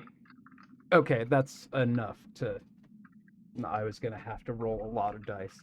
Oh god. So yeah, you scooch up Thank you close. for You're the able to reminder. get right next to Tegan. Okay. This pillar is right at the 30-foot mark, so you'll have to go halfway around it to use your 30-foot range on your divine sense, if you could please. Can do. Just knocking it off on mine end as well. But yeah, she slowly makes her way around the pillar just to take a quick peek. Celestial, Fey, Fiend, Undead. Mm-hmm, mm-hmm. There is a fiend in that wizard statue's head. Okay. Can someone answer that phone? Because I called it. Okay, not really. I thought it would be undead, but Who'd we lose? I was really expecting undead. Scout. The flames no. Scout. So I'm going to message back to the next one I could see would be Manu. No, Jack's right there. Hi, this is Jack. Hello. Let me I was clear some of investigating. these. I was investigating this door. So I'm going to message Jack that the thing firing stuff at us from the statue is not an automated trap. It is some manner of fiend. Endemic of the lower realm. That's a bit more annoying. Okay. Cool. Can I ask for a reminder? I know it was a nasty attack, but was it like an arrow or a ray or what? You were not able to discern the nature of the attack. Somebody rolled very high, which was barely able to allow them to see that there is basically an impact mark on the stone of the wall kind of opposite you, which is also what made you able to deduce the direction that the attack came from. Yeah, there wasn't like an arrow or a bolt. You didn't necessarily see like smoke or like acid sort of dripping. It's just like something that moved incredibly fast, and you were able to surmise it's like was going to be a lethal attack. Just barely missed you, and yeah, it came from that head. How tall is the statue? Like 40 feet, 45 feet. 40 feet. Yeah, it spans 2 floors. So basically, the bridge that you crossed when it shot at you, basically the bridge was like below nipple height on this statue. Not that the statue has nips out, but where you can imagine they would be. And now that you're on the lower floor, if you were standing right next to it, you wouldn't even really get halfway past the shins. Eddie might get past the shins. I'm smaller than everyone else. I'm probably not past the ankles. Let's be honest. Sure. Good point. Okay. I'm also going to point out through message back to Jack again. Wait, actually, I have to make sure I would actually know this. Would I know what types of fiend would be able to just outright see right through that magical darkness? You can make an Arcana check. Maybe like a 15. I know that Devil's Sight is called Devil's Sight for a reason, but the darkness should be gone. I dispelled that. But Tegan's point was that it shot you through it before you dispelled the darkness. Yeah. Bingo. So the question's still valid. With a natural 2, I do not know it. But I will nevertheless relay back to Jack that and whatever the main reason I'm not using invisibility to sneak up on it is I don't know what type of senses it was using to shoot at people through darkness. Fair. Oh, Samurai Jack's blind archer thing. That's interesting. Because like I have tremor sense, which would not let me hit something that's invisible. Yeah. Hello. Hey, which hello. I couldn't hit stuff invisible or concealed by darkness, but I could fill a room, target the right area with a lightning bolt. But if Tegan doesn't know that devils have devil's sight, which lets them see through the magical darkness, then Tegan's not going to chance an invisible approach. But she will I think relay it's just that you could think of a few, and maybe you're not even thinking of the specific one that's in question in this instance. But just like you can't narrow it down based on the information you have. Hey, sorry, I haven't been able to hear for a little while. Can I get a recap on like the last 8 minutes? Tegan and Dratari snuck up, kind of using the room's geometry to shield kind of their approach, so they could get close enough to the statue. Dratari used her divine sense, I think, to be able to tell that there is a creature. Oh, after Tegan determined that there is indeed a creature, it's not like an automatic turret. Dratari came up, used divine sense. It is a fiend that is in there.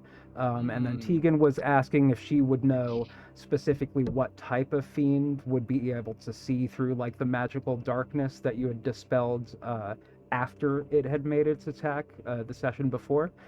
And I think that's about what happened. Anybody else?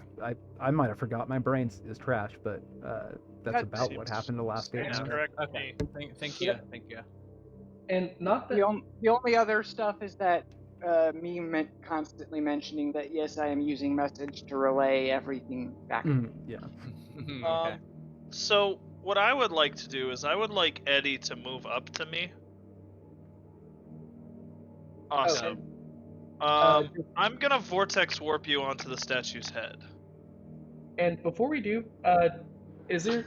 I mean, I know that I'm not the best paladin for like the whole book or anything, but is there a way that I can say like, oh, it could be this kind of demon, devil, etc.?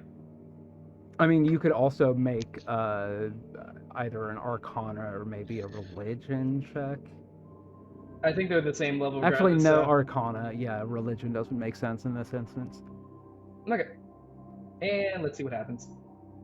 Wow. Okay. Even I'm more surprised on that one.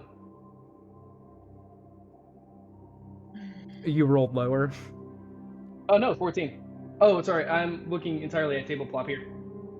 So yeah, okay, sorry. Arcana check 14. I have so many screens, and I don't even know where I would see where. Okay, here's where your rolls would be. Yeah. Mostly, I just trust you. Thank you. I feel like before we started, I was really anxious about like everybody rolling above board and like all that. And it's like the longer we've been playing, it's like if I don't need to keep track of it, there's no reason to fudge the rolls because you get excellent storytelling and stuff like that out of failing too. Like, right. I understand that, Rick, but at the same time, I'm going to be fair to you here, Agatha. When we were first starting, this was a complete pickup group from Roll20. You had no idea the maturity of people you were going to get or not. Sure. Despite that is also very true. Despite how amazingly fucking great your recruitment post was, I'm writing this the way that I am because Roll20 killed my first one because I can't explicitly say. Sure, no. I was just Marcella's wife. Well, yeah, you got recruited not through Roll20. I just hit up Marcella. Oh, okay. For, yeah, I actually didn't know about the Roll20 recruitment. Yeah, Tegan and Steven with a V both cool. responded to a post I made on Roll20. Awesome. But Yeah, and anyway, but yeah, and plus, when we first started, all stats were roll, and if there's ever a time that you want it to be above board, it's with the stat roll, more so than any other roll in the entire game. Right. So, your apprehension in the context of when it was and what it was fully reasonable. valid. Yeah, that's it. But yeah, at this point, I feel like Turn it we on game dice well cam. together, and I just like trust you in general, and also just like me not like just one less macro for me to keep track of and like be looking at. It's so hard for me to spin all these plates and not like completely fucking ignore one. I feel like I'm doing so much by running this as an episode that I'm giving my players at times like a subpar experience because like my brain capacity is diminished a bit, and it like like last episode Tegan has to ask me 3 times over the course of 90 minutes before I answered a question. Oh, you're fine. I don't even notice that was a thing that you're talking about. I think that's just the anxiety brain lying to you. Because I mean, it's not a thing. I did not remember this happened until I re-listened to the episode. I was like, oh, I fully just. I promise you, even if I re-listened to the episode, I wouldn't notice that anything was wrong because neurodivergent people talking over each other and then forgetting the things that they were saying. Right. Thing. So, speaking of which, I feel like I started this tangent, and in doing so, forgot the thread. I dropped the thread that it went. So, Jack is vortex warping Eddie onto the statue. Is the actual. Right. Yeah. And then I was asking if I could be able to tell what kind of fiend it was before y'all did that. Oh yeah. And what did you roll again? 14, and I'll call out the roll from now. I thought you could see it from your end, which is why I wasn't saying it out loud. Right, and that's what started it. Sorry. Yeah. There you go.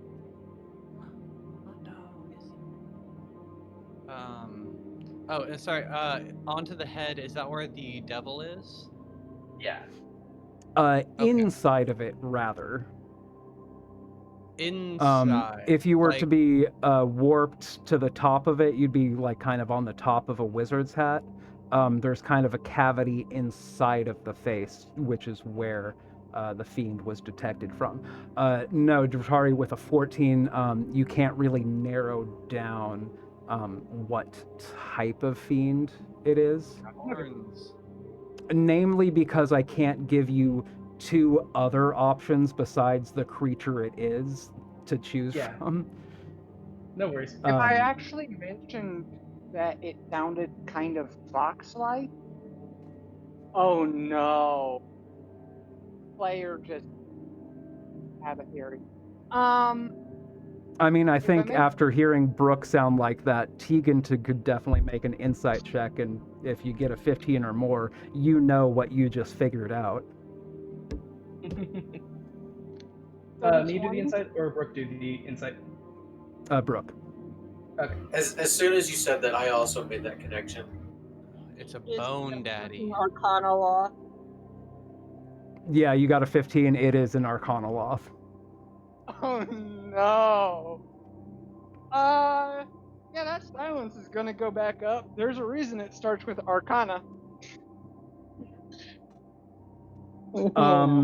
I feel like that's kind of a bum bum bum moment. So if y'all want to take a little break from here, I kind of gotta pee, maybe do a little smoke, maybe like 15, 17 minutes from now, something like that. Okay. Sounds good. Okay. So probably sooner than 20 past the hour, but yeah. See y'all in a bit. See you in a sec. I'm not familiar with Arcana Loft, so I am just basing my fear off of the reactions. I'm in that moment. Yugoloths are okay. Devils are from the Hells. Demons are from Abyss. Yugoloths are from a plane called Gehenna. But the main thing to know about them is they are mercenaries. That's just all they are. They're not even necessarily, despite the fact that they are fiends and they all are neutral evil, they're not really all that. They were in the Blood War, right?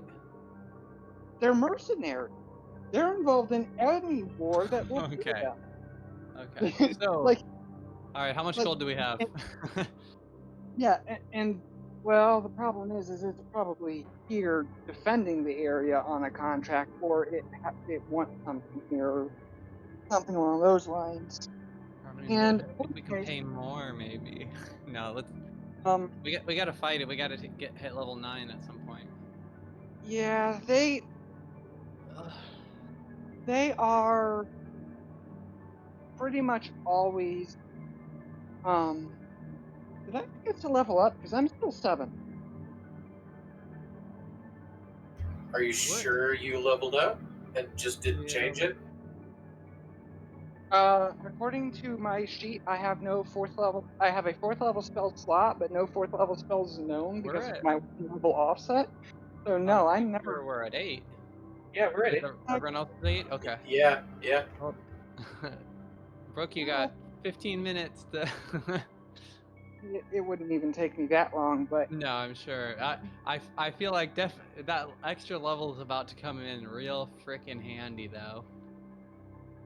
I don't think it actually does all that much for me. 7th level of Bard doesn't really. Oh, okay. Yeah.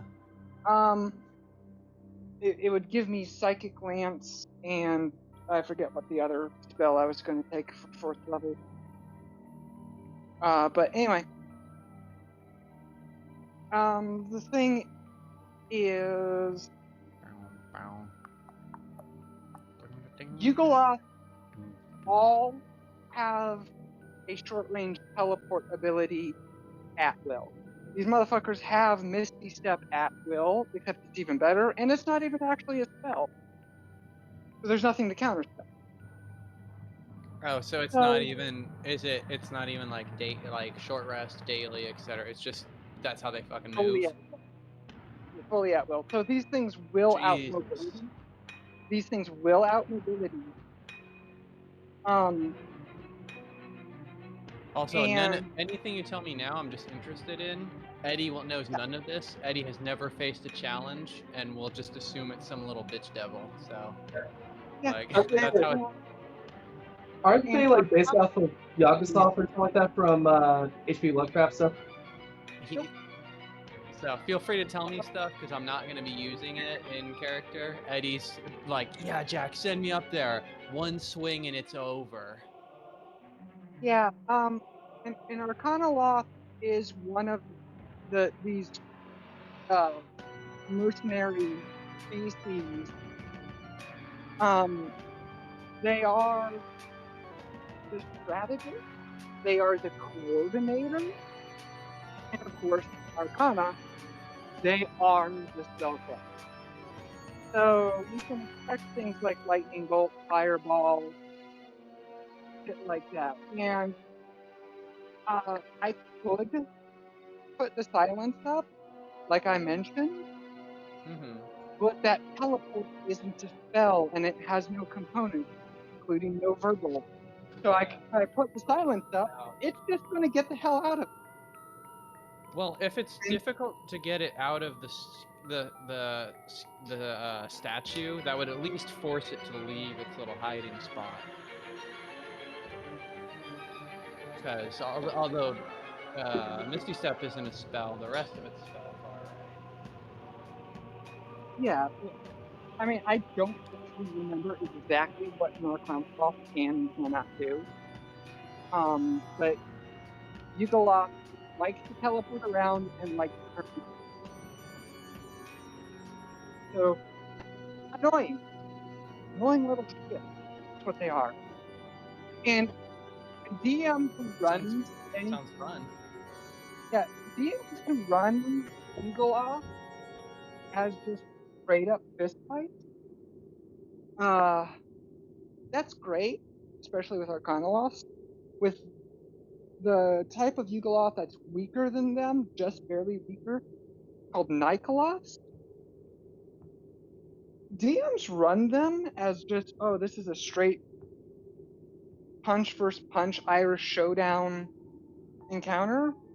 But Nikoloths are like turn invisible and teleport as part of their multi-attack. And that tells you how they should actually be run, especially because their claw attacks cause continuing bleeding wounds until you give them healing. So if they keep doing hit and runs, then you're going to exhaust your healing, and then they can just bleed you down slowly. Nikoloths run tactically are fucking horrible. And the real reason that I'm afraid of an Arcanoloth, when I can't remember what an Arcanoloth can do, is Arcanoloths usually are squad commander. So they are the cute ones, though. They are the cute ones. So if an Arcanoloth is here, it might not be alone. If it's not alone and it has any Nikoloths with it, and it can tell them to fight tactically,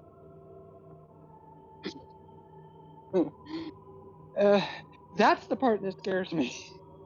That's the part that makes me go, oh no. It's not the Arcanoloth itself that scares me. It's the possibility and often probability that they're not always alone. I mean, don't get me wrong. An Arcanoloth's challenge rating is double digit. I don't remember exactly what. So they're not going to be easy for us at our level. But yeah, it's not the one creature that scares me.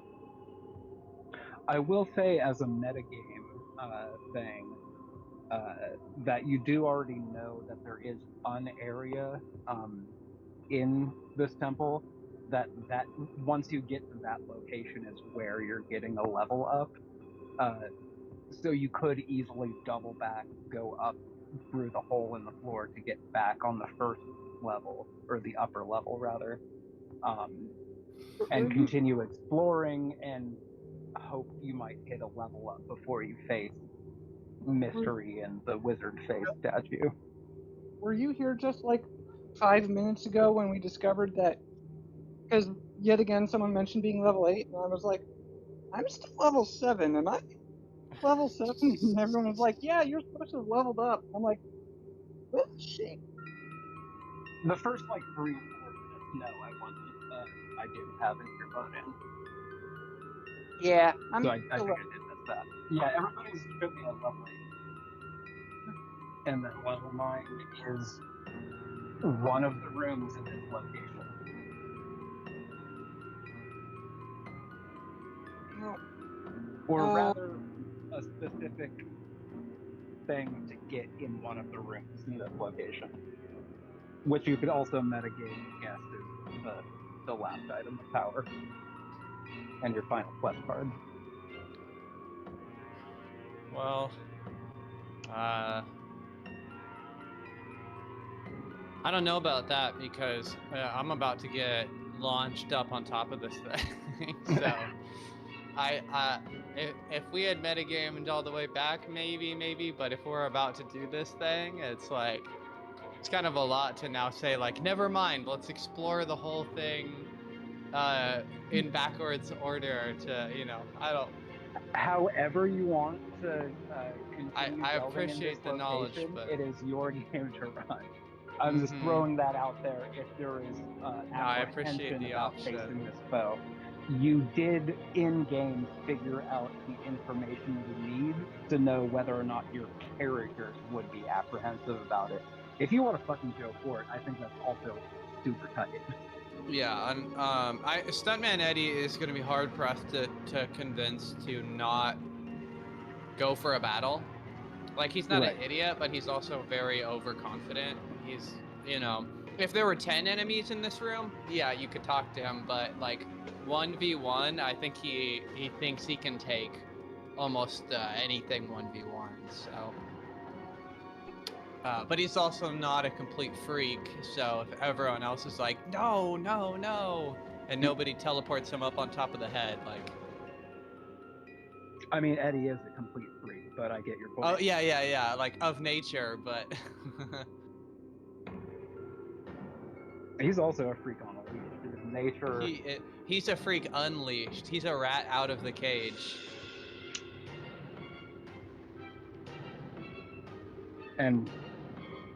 But still, there's rage. You have raged enough to not be out of the cage. True. He can become freak squared. I could have made a funnier joke about just now if I was a bigger Smashing Pumpkins fan. I feel like that started as a porn joke.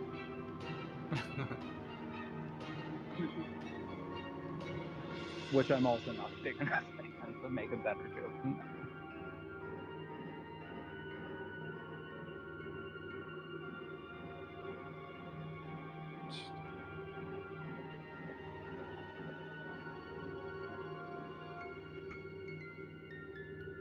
Yeah, that animation took over a month. Oh, sick though. And now you get to use it every time. Yeah, I also did the song that was in GarageBand. I don't know how to master music, so it only sounds good through headphones. And also because it's running through Discord, it didn't sound good just now. It doesn't sound a lot better on headphones. Like, no, I got you. Yeah, I think 9 p.m. that's set to premiere on the YouTube channel that these videos are on. I don't know how. If any of y'all are like subscribed to that channel on an account that you like do smart TV or whatever on, I just didn't want to like post that before tonight's game and ruin the surprise.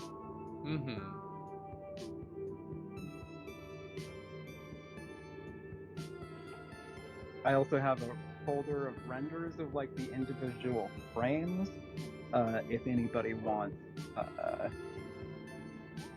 like new desktop backgrounds.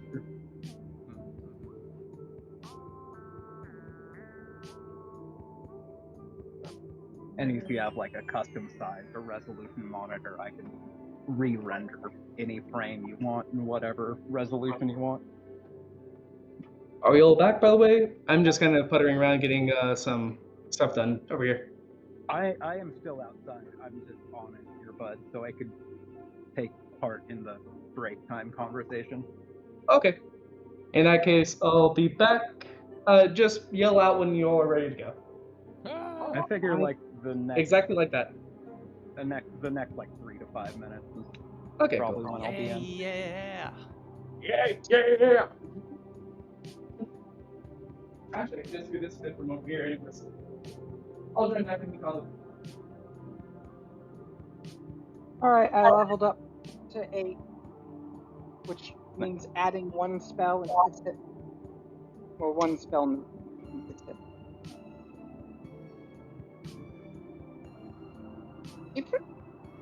Keep forgetting that bards have the bigger hit die than sorcerer wizard. Yeah, they have some minute level of athleticism. They're like frail, but they go outside, you know. They do touch that. They hike. I mean, they do low impact exercise on occasion. How's that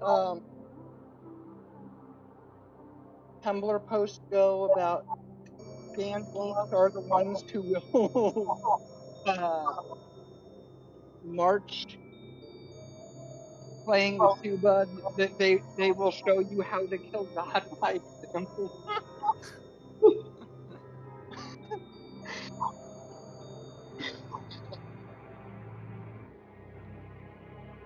Yeah, there's some athleticism when dancing and playing instruments and all of that. You get that lung exercise and the calisthenics. Not gonna lie, I've been looking forward to the next campaign for that reason. With the whole bard build that I'm looking into. Hoping to at least throw in acrobatics, but we'll see. For that build. I want to say that module starts at level 5. I wasn't sure if I was going to try to homebrew a session or 2 or 3 as like the prequel to that module. But I want to say that adventure is like 5 to 15 or 5 to 10 maybe. I do not remember offhand.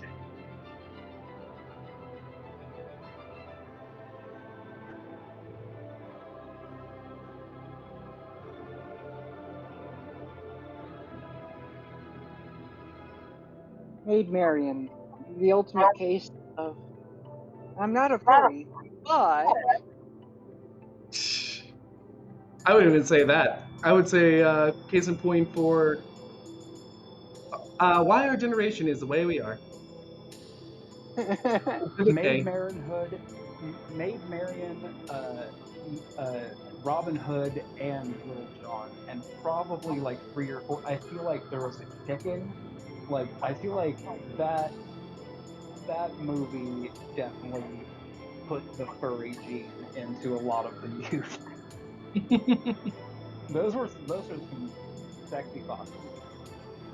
And then of course you have Disney's other instance of like let's not even do the anthropomorphize. We're just gonna have Nala give Simba the bedroom pass. Right. Like, oh yeah, it's your generation's fault you're messed up in the head. Like really? Really? Do you see what you did, bud? Yeah, and don't get me started on Flubber. Am I right, guys? Am I right? I don't think you're wrong. I have to go. Hey, how many different posts have we seen of Slime Girl? I can't say this anymore as I'm playing a Plasmoid in Steven's campaign right now. About to mention. Run. I was debating whether or not to do one more close-up. All I'm gonna say. Yeah, I'm not playing a slime girl. I'm playing a slime woman. Get it right. Is that actually a still from it? No shot. Yeah, it is. Shot. Yep.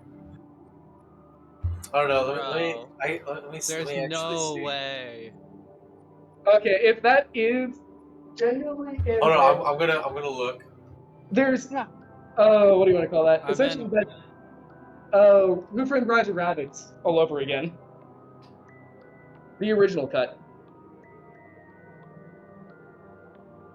I'm already. I just saw today that Fortnite did. Surprise, motherfucker! Hello. Hey. Well, I popped into my weekly Saturday game to see what was going on. Things were happening that my character was a part of, and I was like, hang on, let me see what's going on.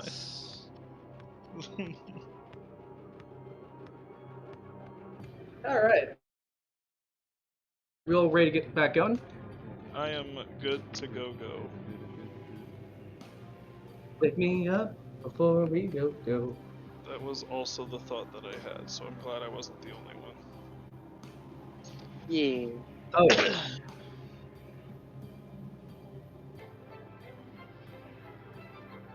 Agatha currently over there like John Travolta lost, turning side to side. Oh yeah, and don't worry about what's going on in chat. It's very normal things.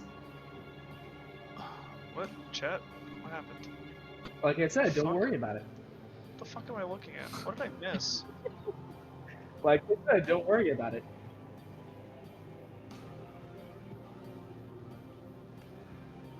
It started with Eddie, Stuntman Stout, say, posting the Maid Marian thing of My can't neighbor's believe cat you is have to here. fight her. And of course, Neighbor I cat.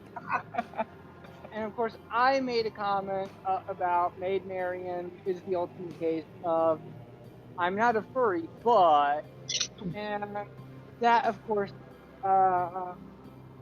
kicked off a bunch of conversations, which again, you see how many memes I shared to you from Tiefling Melissa's server, so you know what this conversation became with me in it. Oh no,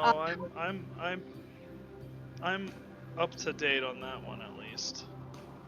Okay. You know it. Bless you. This is Zeus. He's not my cat. Kitty. Kitty. Big claw. T10. He would not let me enter my home without joining me. Hits out of 10. That was at like 4:30. He's been asleep on my couch since then. Mood. I got a game. Yeah, I got a game. Care.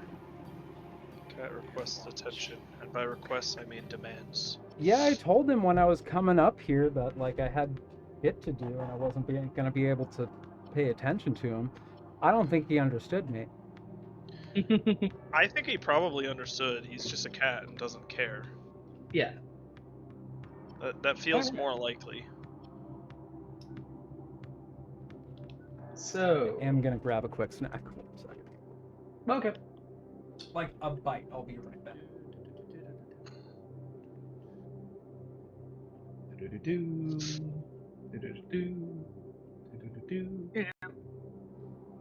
So I too like Halo. 2 NPCs for this fight too. Oh yeah. We're not gonna fight. We're gonna negotiate. Violently. 2 extra NPCs. I rolled 2 Tegan gained a level. We're strong. We're ready. Was Tegan still level 7? Yes, I was. Okay. Don't worry, guys. I can solo this. Don't get me wrong. The difference between level 7 and level 8 for me is taking the 8th or 7th level of Bard, which is 1 spell known and a few hit points. That's. So how many Bard levels are you? I'm 1 cleric and the rest is. Okay. Why have I been thinking that Tegan had like wizard levels? Because that's how Tegan thinks of herself and acts about it. And also the feet. Well, that's Magic Initiate Warlock. That's where I have Eldritch Blast. Right, I forgot about that. It took me way too long to realize which feet you meant. But it. That would be her left foot. Right? It's because I have. That's not right. Correct. But I have expertise in Arcana, so my Arcana is 7. And like Tegan and Tegan's cleric level is Arcana. Okay. Which is part of like all of my cantrips, also including all the several wizard cantrips and shit. So, yeah, my brain just full on had you as fucking cleric 1 wizard 7, not cleric 1 bard 7, and then you gave me bardic inspiration and I didn't even think about it. I was like, oh yeah, it makes sense for the wizard to have bardic inspiration, 100%. Absolutely. The Wizard of Song. Yeah. Yeah, like we go the to Wizard an of Oz, adventure. probably. We go to an adventuring academy that would have made Tegan take bard classes, and it's very much so a Figure-off Faith type issue where. Right. But unlike Fig, where she just refused to go to the bard classes, Tegan went to the bard classes, but just disagrees with the classification of herself. She's like, no, I'm absolutely a fucking wizard. Well, she doesn't agree with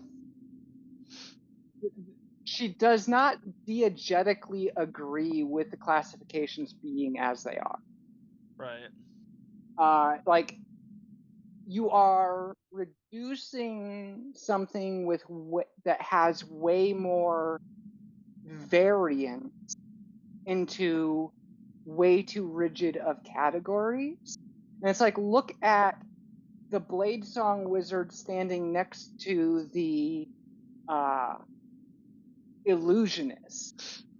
These are, and you're saying these are the same class, but I'm different, and like, look, then you have Tegan, who's an Arcana cleric / lore bard, who doesn't really do much with the instrumentation of it all, next to, say, a Whispers bard. And it's like, she doesn't just disagree that she's a bard and like, these people are bards, but I'm not. She's more like, your classification system is wrong. It's not just that where you have me is wrong, it's also just how you are. Like, you can only have so many classes. You can't give completely personalized training to everyone, so you have to find ways of simplifying it. But you trying to reduce it by we have decided this is the best training for you is one thing, but you're doing it by giving us these labels and insisting that the labels mean something far more so than is genuine. But yeah, she has thoughts. She has opinions. She has voiced them to an annoying degree. So we good to go? Yeah, so what are y'all doing? You blorping Stuntman Eddie up to the top of that cap? I believe I was getting thrown on top of the statue. That was the plan, unless you don't want that. Do it. Which feels out of character for Stuntman Eddie to not want that. Yeah, Stuntman, I know other people might have been noticing that this devil might be extra scary. Stuntman Eddie thinks he himself is extra scary and does not notice nor care. Well, my point of view is that throw me up it's there. Less scary if we. My point of view is that this thing is less scary if it's silenced, and less scary still if it's silenced and has Stuntman Eddie right in its face. Mm-hmm. I mean, I made the check to come to the realization of what it was with the fox, combining Fiend with Fox. But if yeah, so that was after the vortex. Yes, that was after the vortex warp thing. I want to point out, Ricky, that while you were not yet back, what I was explaining to the others about Yugoloth in general and their bullshit teleport everywhere thing is that the silence would be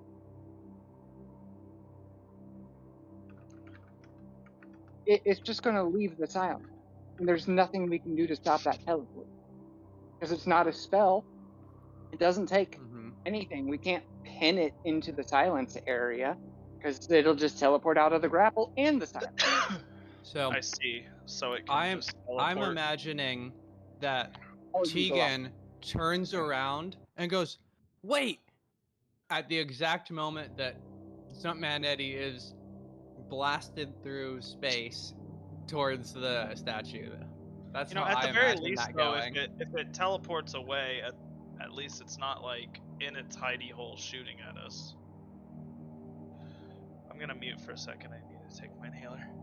Okay. Yeah. Yeah, I guess I shouldn't say all you can, because Panel actually have an anti-teleportation field around them. Mention walk. But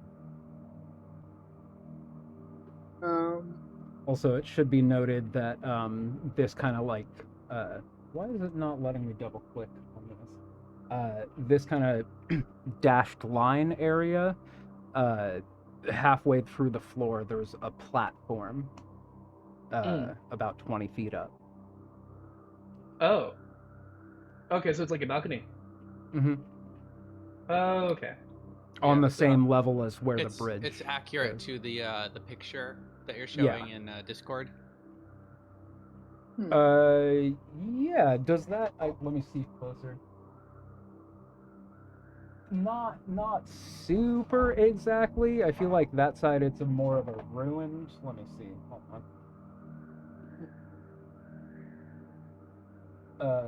So like that is what it is. Where I feel like the image in the visual audio looks more like a connected bridge, where it is like ruined. I see. Okay.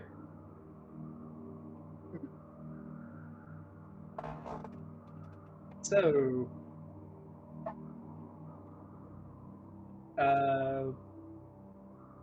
since I think the last we checked it, yeah, your vortex warping over, so. I almost am like more insistent that that happens, knowing how potentially bad of a choice it is. Kind of what we said earlier, it's like with fudging rolls, it's like, well, whether it's good or bad, it's gonna be narratively fun. Right. That's why I never understood. Okay, as somebody who consistently rolls nat ones, to a certain extent, I understand fudging rolls because it isn't fun to fail every time you touch a die. But it's still amusing to roll a nat 1 every time you touch a fucking die on a certain level. Just showing how horribly skewed I can be. But narratively, it's just so many fun things have happened from me rolling nat 1s. I don't truly mind. If that makes sense. Also, if you die, you get to play 2 characters. And I think all those times of me rolling nat 1s build up and just lead to one completely game-breaking roll. Right, Brooke? Well, yeah, there's a few of those, but I'm going to say again what I said earlier is that is very true when dealing with people that are mature. Yeah. You are mature enough to have that. True. But my point when Agatha was talking about making sure that all the board know that, Agatha didn't necessarily know how mature of people the game was going to get. Yeah, we've covered that already. But yeah, so I agree with you. However, you run a game for 5th graders. I do. They're actually like really honest about their roles. I'm super proud of them. Eddie, you find yourself blorped on top of this wizard's hat. First, I'm going to ask you to make a stealth roll, and second, I'm going to ask you to tell me what you're trying to do on top of. This is my only character that doesn't have disadvantage on stealth. Yep. Okay. I have disadvantage. Okay, stealth roll first, so 16. Okay. And I'm not immediately doing anything. Like I guess I can kind of do this while I'm flying through. So am I flying through the air or am I just bam there? It's more like I turn around, I slap a device to your chest, look you in the eyes, say good luck, and then press the button, and you're kind of like de-atomized and re-atomized in a different location. Honestly, all artificer spells work through gadgets. Yes, makes sense. So I portal over there, and I guess I will. I guess I'll just like look. Is there a way I can get inside? The statue has kind of like a hooded cowl around its face, where you had dispelled the kind of like fog emanating from it. Let me. So it's look at like something. only the face, right? Like, is the hole big enough for me to like climb into? I guess. I'm looking something up real quick. Hold on. I really hope it is. Otherwise, maybe I shouldn't be here. I can yell at them. You know what? So. Mother was a hamster. All right, yeah. I'll look. I'll take a look first before I go in. I'm looking.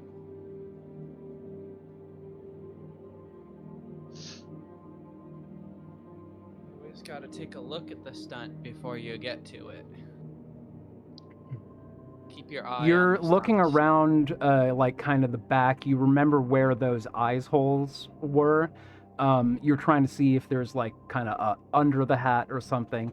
You're not finding any other entrance. Your best bet is probably to put your face in the line of fire to see if the eye holes are big enough for you to fit through. Now, does Eddie have a hand grenade? Okay, I'm gonna peer over and see if the hole is big enough for me to put my head through. Big enough to put your head through. They're about to fit through. Sorry, I misspoke. To fit through. I gotta imagine your shoulders are wider than 2 feet. The eye holes are about 2 feet in diameter. Okay, then I will take out my greatsword, slam it on top of the statue's head while shouting, "Get the hell out of here, you freak!" I was just gonna say, Stuntman's Eddie is actually made out of liquid and squeezes through the hole. It's just like. If only it was your other character. As only you do that, make an intimidation check and a perception check. Do I need to make an attack roll on this one? No, I imagine you're just slamming your weapon on the top and kind of just like ringing this statue like a bell to kind of rattle whatever inside. I got a 27 if I had needed one, so it was. Okay, it was yeah, you out super rattle that. Okay. And so I'm gonna say that's a success on your intimidation roll if your attack roll was that high and I wasn't asking you to make an attack roll. The other one is make a perception check. Perception check, yes. I don't think I can get 27 on that, but let's see what happens. 14. You see across the hall, looking to the west, in the upper level, there's kind of windows from the hall. You could probably rationalize that was the hall that the wild folk told you not to go into. You could see more flame skulls skulking around, and after you rang the bell, one is looking directly at you, and it is casting fireball on the top of this statue. Make a dex save. Does it have line of sight to the top of the statue? Yes, it does. So is it, if I'm looking at the image in Discord, it's the behind the statue, the open door on the right is where this fire skull is coming from? No, on the left-hand side of the screen, there's 2 windows that are glowing green. And on so on the upper level? Yeah, on the upper level. And then so yeah, it's from basically this direction, but the upper level. Okay, cool. Well, I have advantage on dex saves, so this might not be too bad.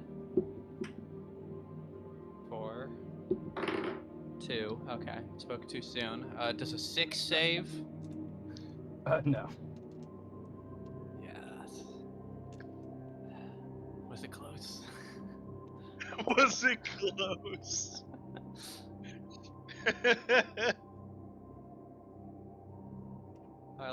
I imagine I try to jump off and I just kind of like do the splits on the slippery stone and.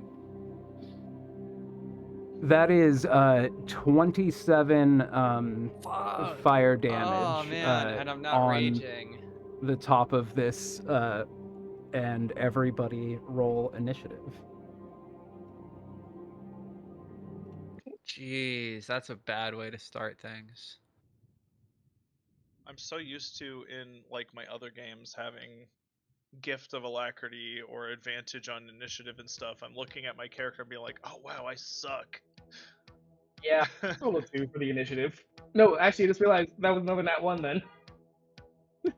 Another nat 1. Oh my god. I think your favorite stat. I should have really raged. Oh man. Okay, I rolled 1, but it was 1-1, so that's an 11 plus 2. Oh, okay. 13. So you rolled what me and Chutari got? 1-1. Yeah, exactly. Was unclear about that. You can go first there, Scout. Well, it's. I had a nat 20 with my 0. Oh, we both have +1 dexterity. Yeah. Okay. Sure, I'll take it. I mean, I guess maybe like I'm closer. I'm doing something. I got hit. Maybe I'm a little more like. Your battle senses are engaged. Yeah. By battle senses, I mean story. No, I get that at Barbarian 7, I think. Ooh. Oh, right, because you did 2 a fighter. 3 a fighter now. I'm gonna keep going fighter. Oh, okay. It's like his Stuntman Eddie's like past self, barbarian skill, now as an adventurer, fighting skill is kind of the logic there. Like he's a natural barbarian, now forced to adventure. Plus the multi-class combination is just good. Yep. It's mostly so I could get maneuvers and have something to do with a martial character other than swing every turn. Yeah. That's 100% why I did fighter. That's fair. How do your games go? Well, I attack and then I wait for my next turn. I get mad, then I attack. When I'm done attacking, I'm not mad. It looked like Brooke already rolled for Esmeralda. Let me. Scout wants to roll for Casimir. Yes, Casimir has. Just put that in chat. +2. Yeah, I'll just put Casimir in chat. So it's +2. So there we go. 18 for Casimir. I rolled a theoretical stealth check earlier, by the way. When I moved over here, it was a 2. So Did you say 18? Yes, 18. Okay, is that everybody got their initiative on? Mm-hmm. If so, it looks like Tegan with 20 is up first. You cannot currently see the creature that's inside. Hasn't shimmied out yet. You are seeing that flame skulls, more than one, are starting to accumulate at those kind of windows and are also going to start raining stuff down on you, probably. Well, no, they're not. I'm going to silence the area where the flame skulls are gathering. Yeah, there we go. I might not be able to keep the Arcana lock silent, but I can fucking fuck off the ad. Where are those skulls congregating? In the upper level, so you can't see where they are on this battle map, but it's basically like around here, but upstairs. Kind of facing the east from the west. Oh, I see, because these are the pillars that are keeping the upper level up, right? Right. Okay. So 20-foot radius here, so 40-foot diameter, should be able to get the bank of and I'm actually going to try and like basically target my point as being just on the other side of the windows, so that. Whoa. Oh yeah, I got kicked. Okay. I think we all got hit. We lose. Good day, sir. So I'm sorry. Did Tegan put silence on that room? On where the French schools are, yeah. I'm basically targeting through the open window to be, so that the 20-foot radius, which is 40-foot diameter, covers effectively. If I'm trying to make it so that I cover every single one of those windows in silence, so that if the goals approach the window to be able to see a target, they can't fucking do anything about it. Get the upper level visible again real quick. What's the size you said? It's 20-foot radius or 40-foot diameter. Okay, yeah, you definitely 40-foot diameter. You can get all 3 of those windows. Yeah. Okay. So, I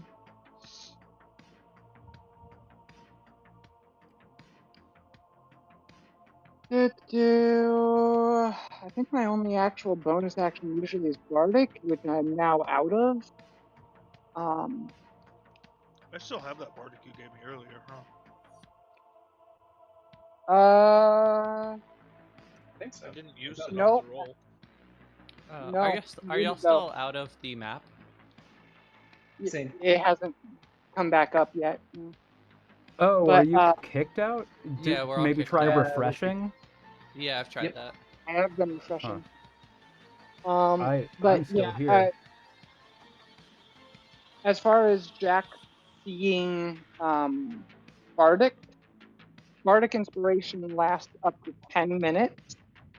And I gave you the Bardic before I started ritual casting Detect Magic, and I didn't approach back to you until I had Detect Magic.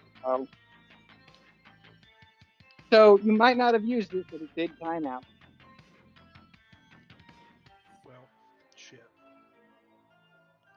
Yep. Are people still not being able to access the map? Yeah, I only have access to the splash page. Same. Correct. Did it turn? Oh, it went back to hidden for some reason. It's visible now. I didn't set it to hidden again. I don't think, not on purpose, anyways. Refreshing. Back in? I'm trying to refresh, but no dice. It happened like right when I was talking about the size of it, and you were changing the grid layout so that you could more clearly measure it. Right when you were changing that up, it booted. Oh, there it is. Hey, anyway. Now we're good. Okay, cool. Is everybody able to? We are so back. Okay. But yeah, I silenced that window. I don't think so I your have. Silence is like over here.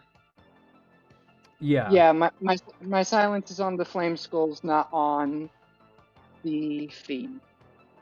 Okay. I could show you again if you didn't see where it was when I showed. Basically, this is the map for the upper level now, and it's these 3 windows here. There are flame skulls in, but Tegan was able to silence that whole area, which you have the experience to know that silencing flame skulls is pretty effective at declawing Yeah, them. it left them the ability to use melee, which now they can't even do that unless they can actually fly out of those windows, which the previous ones were location locked. So hopefully these ones are the same.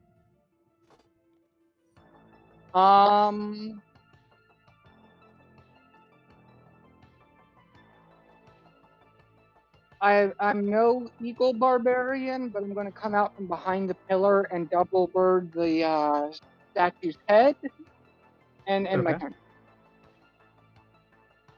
Oh, just not an attack, just double bird it? Yeah, double bird it. Okay, perfect. The eagle barbarian was just part of the joke. Casimir would be up next. So that's Scout. Okay, Casimir's gonna pop mage armor. Okay. On himself. Which puts him from what, 12 to 15? 12 to 15. And then he's gonna go 5, 10, 15, 20, 25, 30. Let's do, I guess, right here.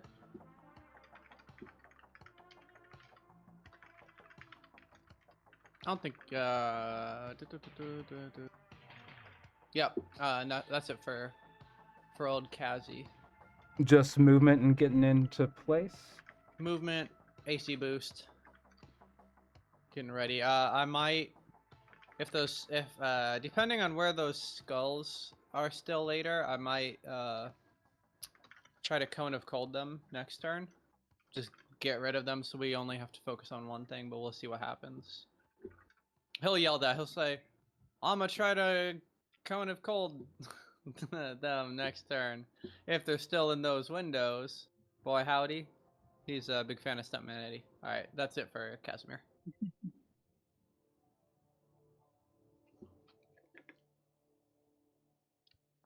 Okay. So where is Eddie compared to Esmeralda? Or sorry, Casimir? Or yeah. Casimir would be this one here. Right. So they're about 40 feet apart, 35 feet apart. Let me rephrase that. How high up is Eddie again? About 40 feet from the ground, 20 feet from the upper level.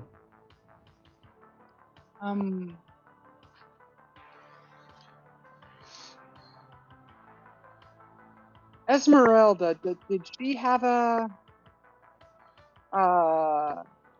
Larovian? What was her accent? Anyway. One second. There is turns happening in between Casimir's and Esmeralda. I'm just trying to figure out what's being done. I do need Tegan and Stuntman Eddie to make wisdom saving throws. You want to beat beat a 17. Oh, Jesus. And Stuntman Eddie hasn't had a chance to rage, has he? Do you have Mindless Rage yet? Nope. Oh, bummer. Mindless Rage is also... Would you believe I don't have great wisdom either? Mindless Rage is also the wrong subclass of Barbarian. Oh, right. 17. 17, okay. 17 plus 0. Amazing. Okay, that's a check, not a save, but they're the same for me. It's what, Berserker that gets Mindless Rage? Yep. Okay. That makes sense. My bad. Does... Berserk. I don't have any special resistances to any kind of saving throw types yet. So I'm going to burn an inspiration just on the off chance that I'll actually roll well. I'll have to roll really well. Okay. Oh, damn! Nice. The 19! Yo. 19. Great, you both pass. You both feel kind of a shudder, kind of a wave wash over you, where you almost became overwhelmed with kind of the danger and the fear inherent in the situation. But you were able to, keep your wits about you, not drop what you're holding, and you both pass. That is one invisible turn, and then there is another invisible turn. And that invisible turn also, they can't do anything with it. So now it's Esmeralda. Okay.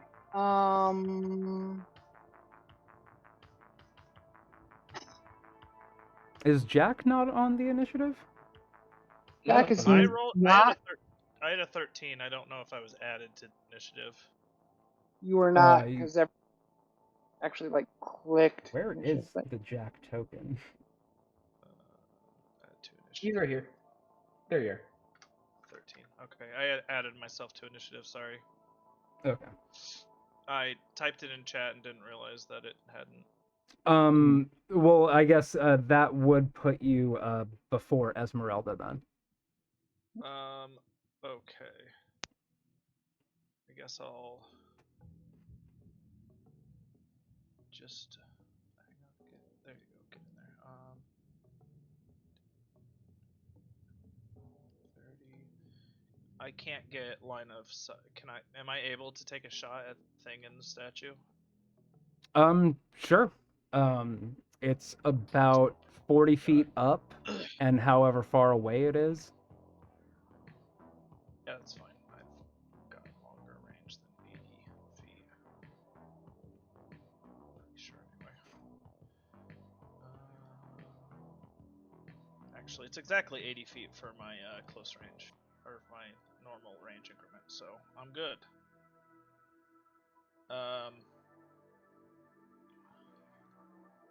Yeah, let me roll plus 8. 18. Not quite enough. This creature's armor class is greatly increased by the fact that it's inside of a thing that only has 2-foot diameter eye holes. Yeah. So I think it just like kind of bounces off like kind of the bridge of the nose. Yeah, I have another action that I can take. Okay. Or I have another attack I can take. That was a 17. So with the same action. Either. Yeah. I mean, I have my attack. I have extra. Okay. Yeah. Is that both of them though? That is 20, and then Jack Jr. is going to dash. I think that's I have to use a bonus action to command him. Sorry, it's been a while since I played.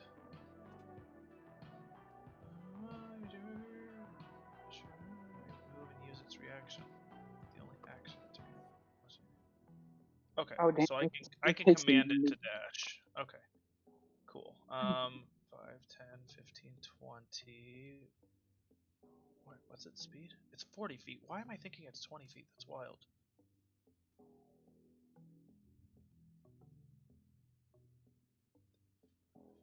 He'll go right to the base of the statue and be like ready to climb up it on next turn. Okay. And that's all I could do. My bonus action was to command Jack Jr. to dash. Yeah, then it would be Esmeralda.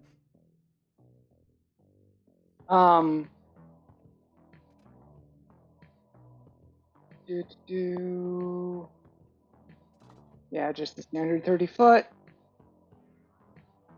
So, measure distance, snap to grid, thank you.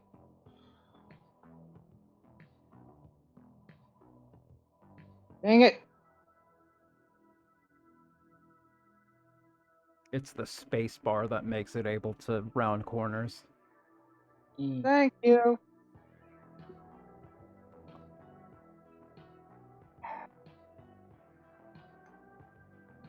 This is...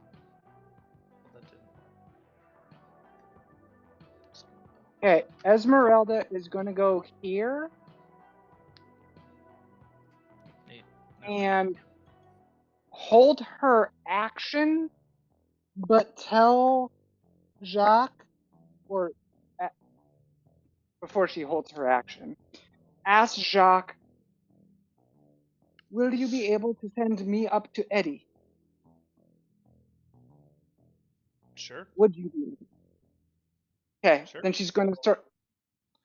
She's going to be casting a.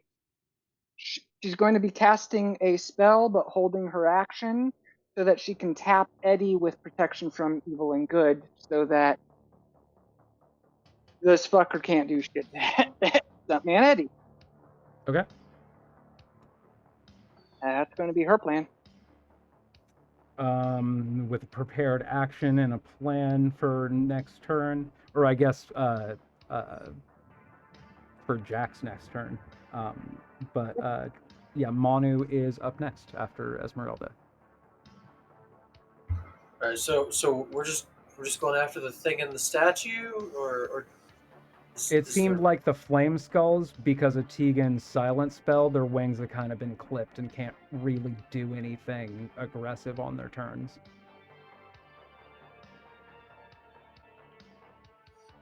Yep. Is that concentration, by the way? It is. Okay.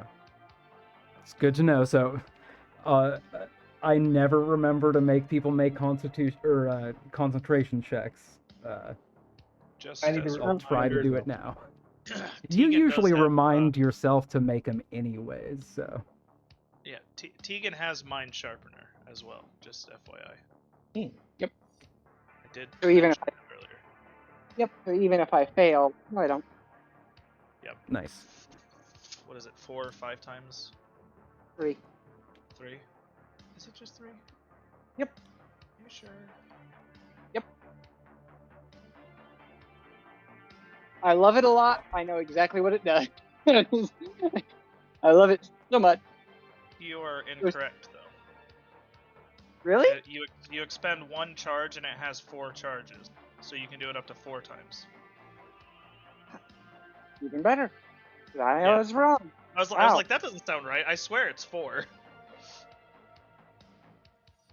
That's actually kind of excessive. And I can't wait. Not for me. It's probably too little for me. Since Manu's taking his turn.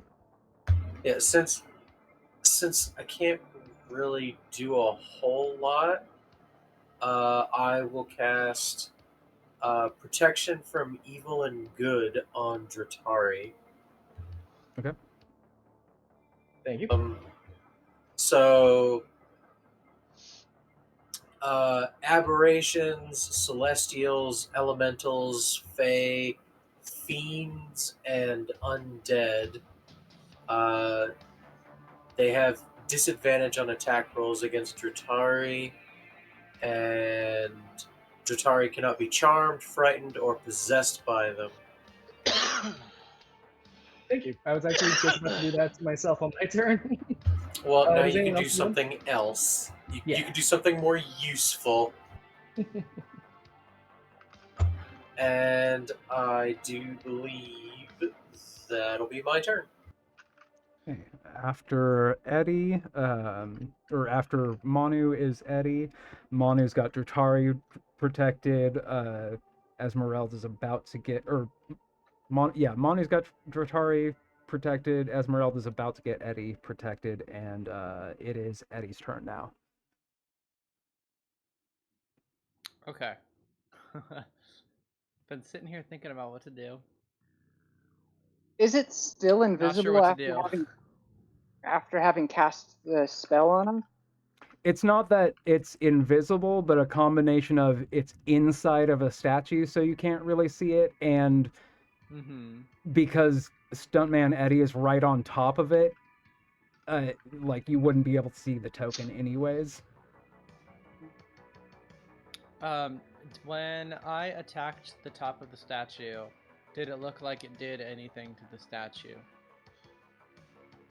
I don't think so, but let me damage? look at where's the name X5. I don't think so, but let me double check. Okay.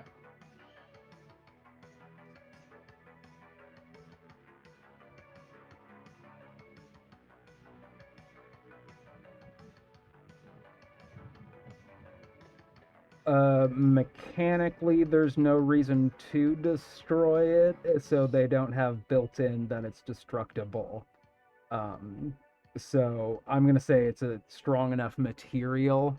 Okay, I figured, but you're gonna have to fish that rabbit out of that hole. Probably, you're not gonna be able to take the mound off the top. All right. Did a real good job ringing that bell, though. If only I had Tegan's ears, I maybe could have done something.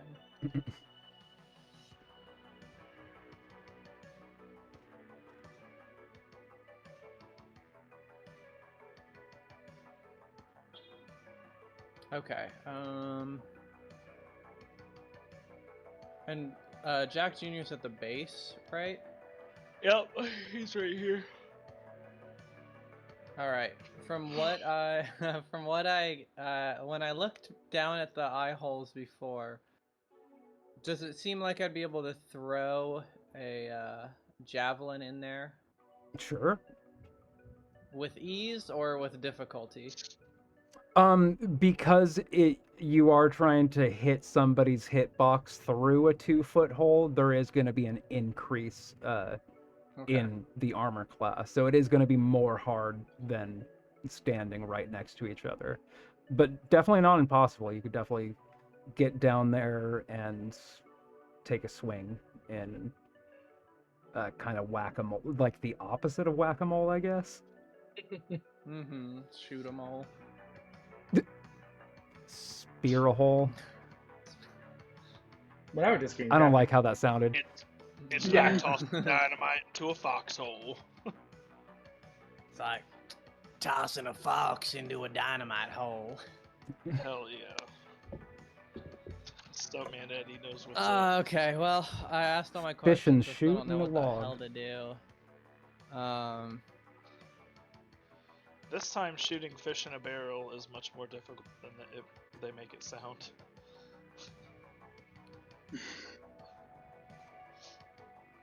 I'm gonna just wait right here. I think I'm just gonna sit here and wait. Like, Are you gonna hold action or anything? Prepare anything? What's it called? Thingamabobber. I never used that action, so. Wait, do you have like maneuvering strike or anything? Nope. Okay. I'm not sure what I'm going for. I'm gonna use the dodge action. Okay.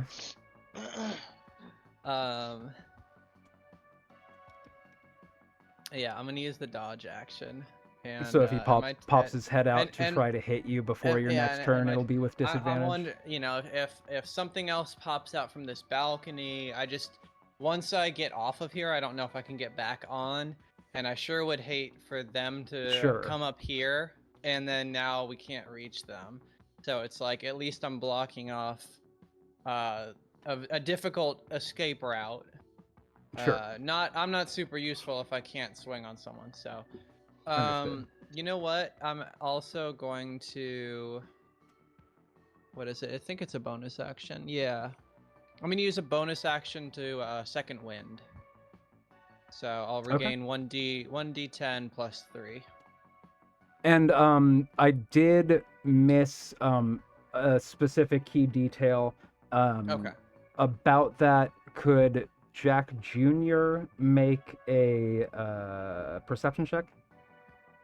Jack Jr. is, in fact, proficient in perception, I believe. Yes.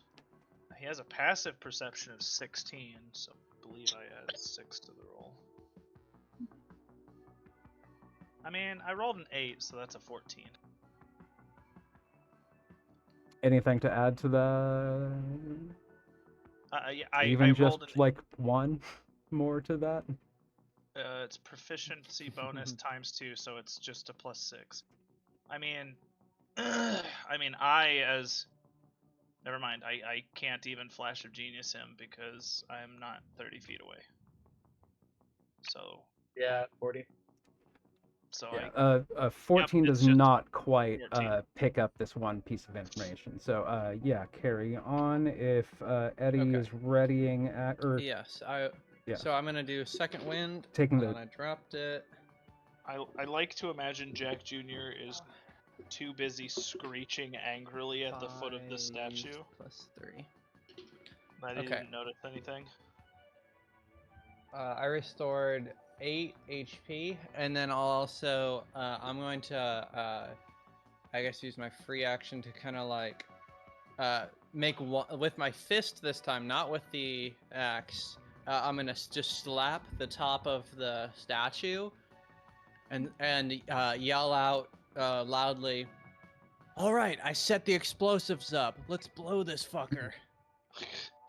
Make a deception check. Okay.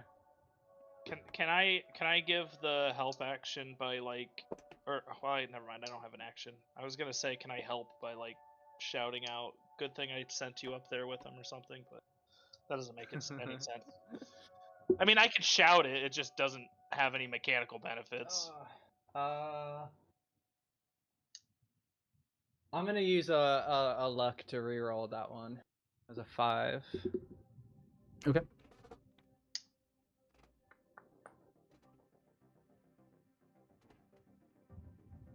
And sorry, what was it? Deception.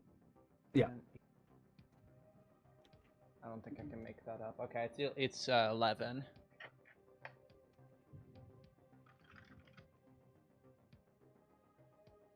Okay, so sorry, not quite enough.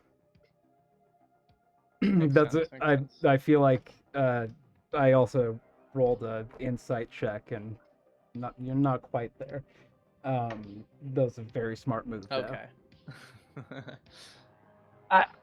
Then I was- I'll end my turn. I'll dodge action and end my turn. I was struggling so hard to remember which of us had explosives before I remembered that was in Steven's one shot where we used Yep. Wait, we have that explosives. That was Big Iron. That was Big Iron. Yep. We do have explosives. Wait, no, wrong game. Damn it. Yep. That's why I made the joke in the chat there. In another universe, a dragon starts to sweat. But anyways, is it my turn now, or? Yeah, Dratari is after. Did you roll a natural one, or did you not update your initiative? No, both Eddie and I, or both Scout and I had 2s, so I just said, yeah, you can go first, I'll go second. But to make it easier for us, I put it so that I'm a 1. I just wasn't sure. I feel like if you add yourself to initiative, it automatically puts it as a 0. I wasn't sure if it put it as a 1 though. I was just double checking that you were in that position in initiative, and that wasn't an error. But yeah, it is finally your turn. Thank you. So I think Jatari. Let me just double check here. We can play around with how far I need to be away for this one. I think it should be fine. But she does approach, arm outstretched, shield outstretched, pointing at the head where the creature is, and command it to approach using the command spell. I imagine I would have to make a saving throw. I'm not sure what kind. Yep, wisdom. So let me double check that one. Yeah, wisdom saving throw.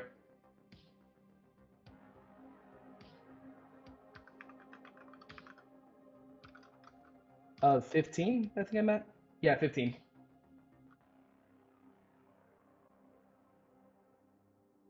It was a 15. Is it meets it beats it, or is it?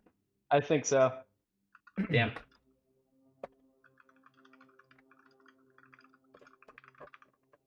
Okay, in that case. Yeah, and that was a spell slot, so I can't do another spell.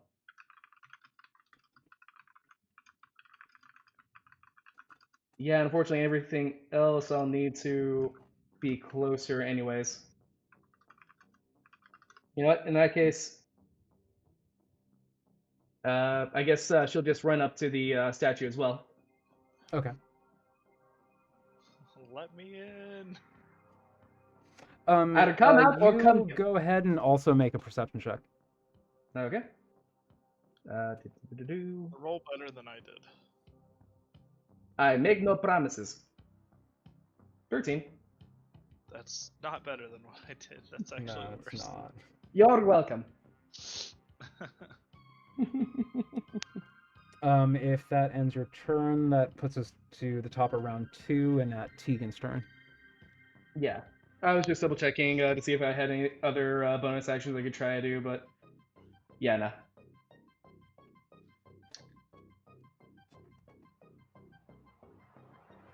Oh, Tegan just messaged us. Phone turned off. BRB. Oh, okay, thank you.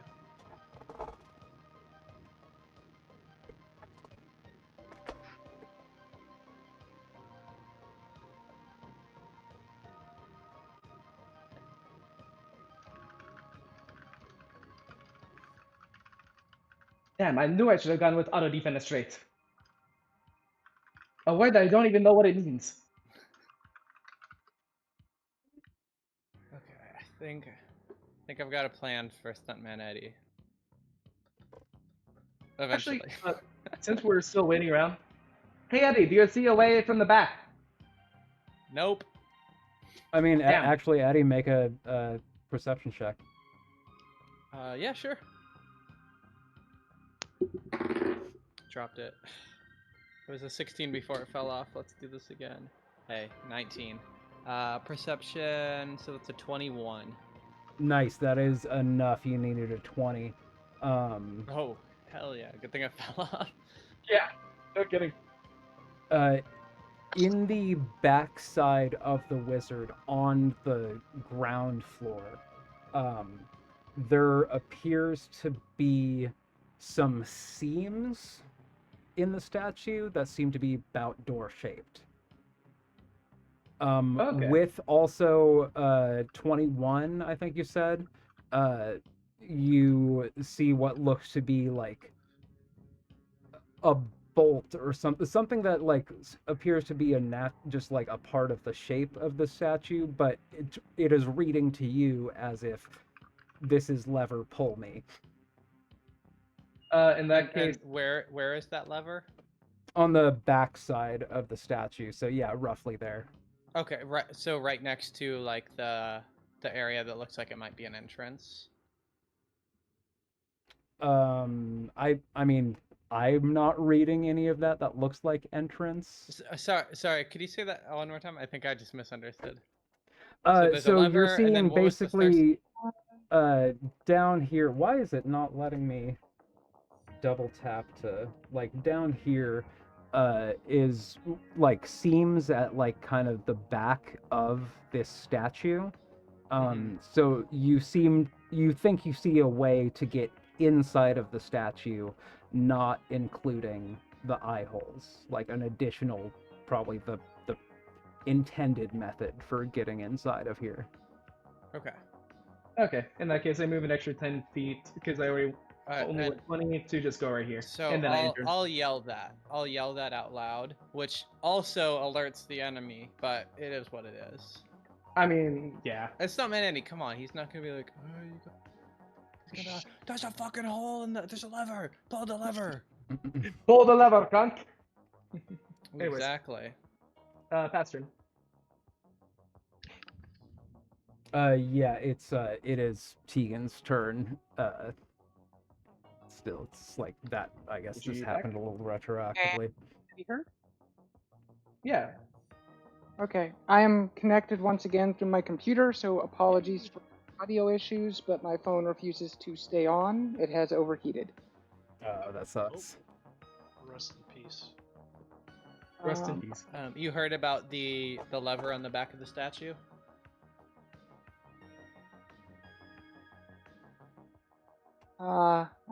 I left when Jatari was still rolling, and I came back. In short, they found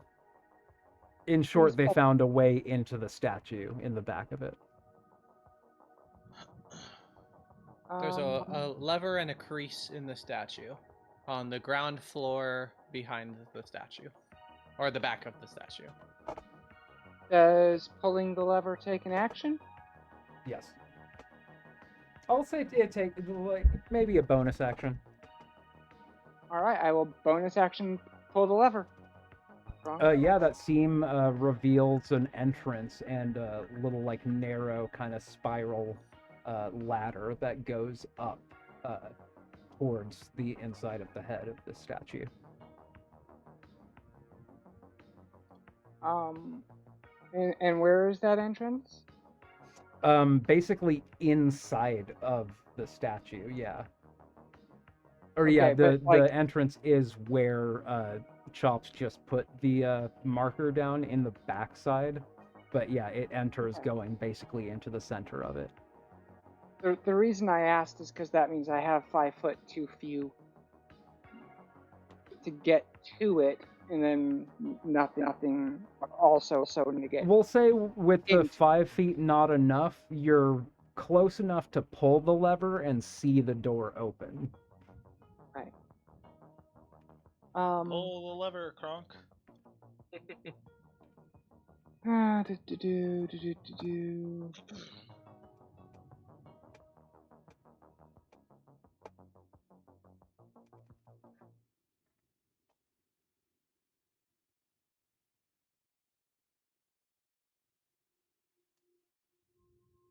Yeah, I don't want to block the entryway. So I will.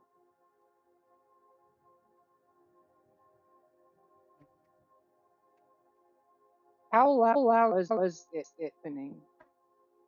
How what? How loud was it opening? It was not quiet. It was not like deafening even to your ears, but nobody didn't hear that. Stuntman Eddie also yelled very loudly, "Hey, there's a thing on the back to open it." Just barbarian things. I wanted to make sure all my friends heard. And instead of trying to go back around to the doorway, I'm gonna come over this way. Jack's messing around yelling, "What? What'd you say?" Do you think it opens the statue? So we can get the guy in there? Do I think what opens the statue? The lever! The lever on the back of the statue. Forever? What? Oh, I need to read the description. Forever? Forever. I know we've been like dealing with cover rules and all of that for the Fiend, but do I count as seeing it, even if I'm just seeing a part of it from where I am? Do you count as seeing what is inside, like through the eye holes? Is that what you're asking? It has to be a creature I can see. I'll say you probably could, but with this kind of extreme angle, with you on the ground floor and looking up, I'll say I'm not making an attack roll. I don't care. A perception check and beat like a 9. And yes, you could see enough of the creature for it to count as you have them in your line of sight. For I'm guessing a magical spell that needs you to have sight on the target. Fuck yeah. I got him. I got him. Yeah, what are you casting? Psychic Lance. That new spell just got from leveling up whenever we leveled up. My save DC is only 14. And what type of it's a 16 Intelligence on the dice. Its save negates, so it does nothing.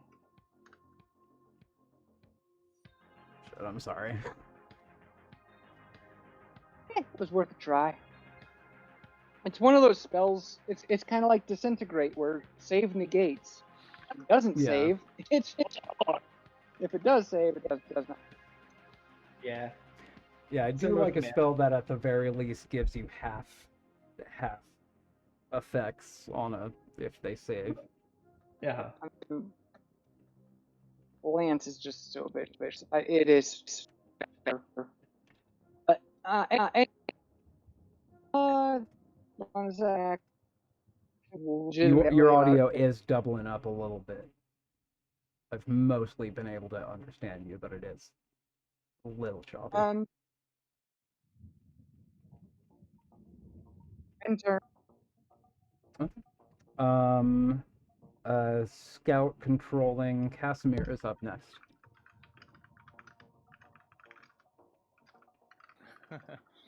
Okay. This is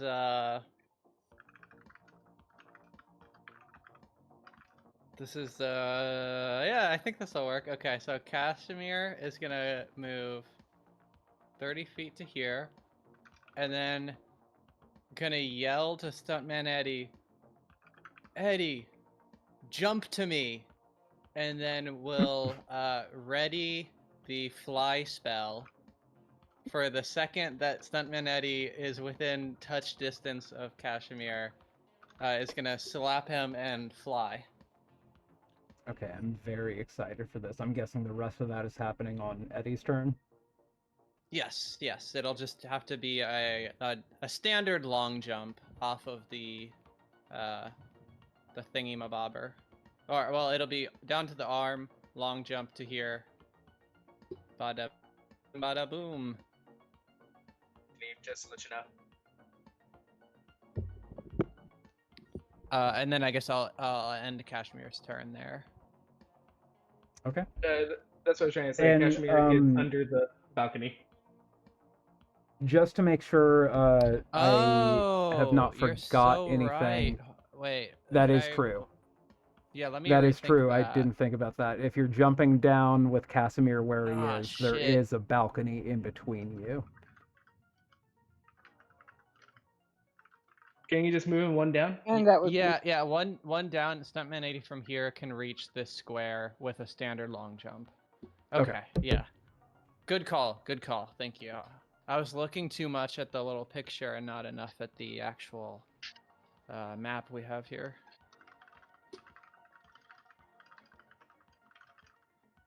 And then yeah, I'll end Kashmir's turn. In between that turn and Jack's turn, Tegan, you hear kind of a bloop from inside of that statue. Let me upper level real quick so I know what I'm doing.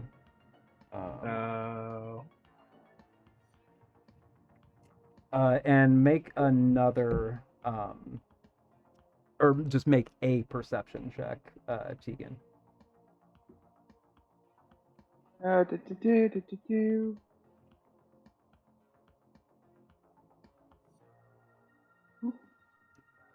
Oof, low roll, but 11. 11. You're certain that that whatever creature was in there is not in there anymore. Straining your ears, you're trying to see if you heard like a reappearing sound anywhere else, but you were not able to pinpoint that. If I'm doing with sound, then I should roll the advantage on it. Sure. 20. 20. It went into upper level. Over here, there is an arrow slit. And in that area, you hear some shuffling. Every day it's shuffling. Bloop, bloop, bloop, bloop. Well, since that sure as shit wasn't counterspellable, can I use my reaction to shout what where it went? I could say that's a free action. I scream, it went back behind those arrow slits on the second level. It went that away.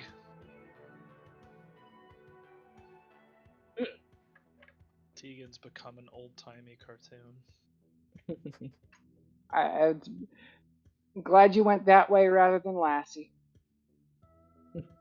But after that action takes place, it would be Jack's turn. You're well aware that your target is not where your target was. Yeah, well, this turn I was supposed to Vortex Warp Esmeralda up to Stuntman Eddie, but Eddie's now going to be coming down to us. Right. Would it be more beneficial for Eddie to still jump to the balcony then? Eddie's gonna do what he was told. Okay. But it would be good. It might be good to shoot somebody else up there to the balcony as well.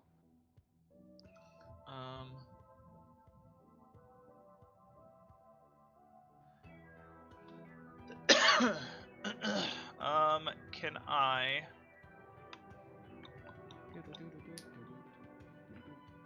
Can I see through the arrow slit at all?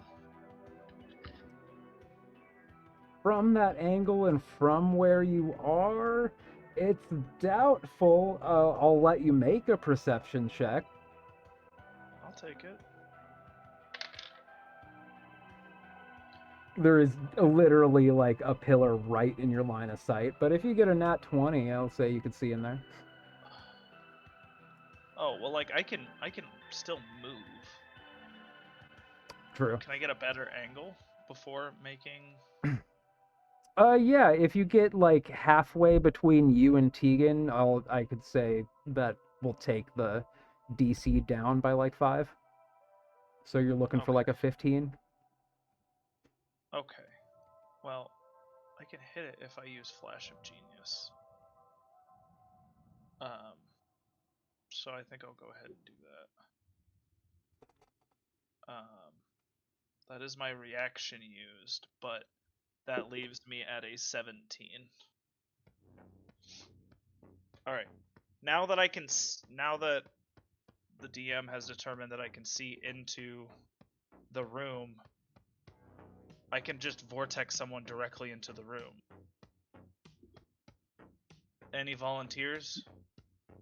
I mean, I would think Dratari would be a good option. I vortex warp Dratari.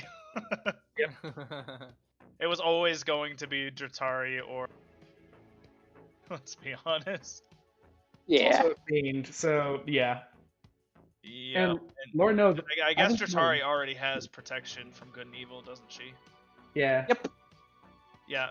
So that's definitely the correct choice.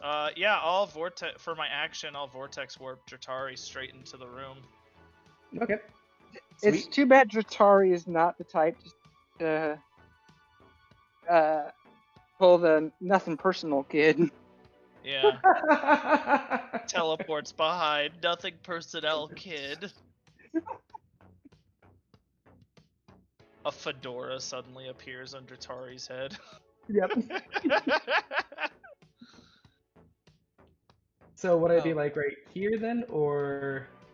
Yeah, that is the room. Shortly before you got in here, that door to your east had opened and shut. You, for a moment, heard the retreating footsteps, but they're fading fast. How high off the ground is the balcony? The balcony is about 20 feet up from the lower level. Okay, I'm going to... How far did I move? About 5, 10, 15, 20 feet. I still have 30 feet, so I'll move there. I'll bonus action dash closer. Using my,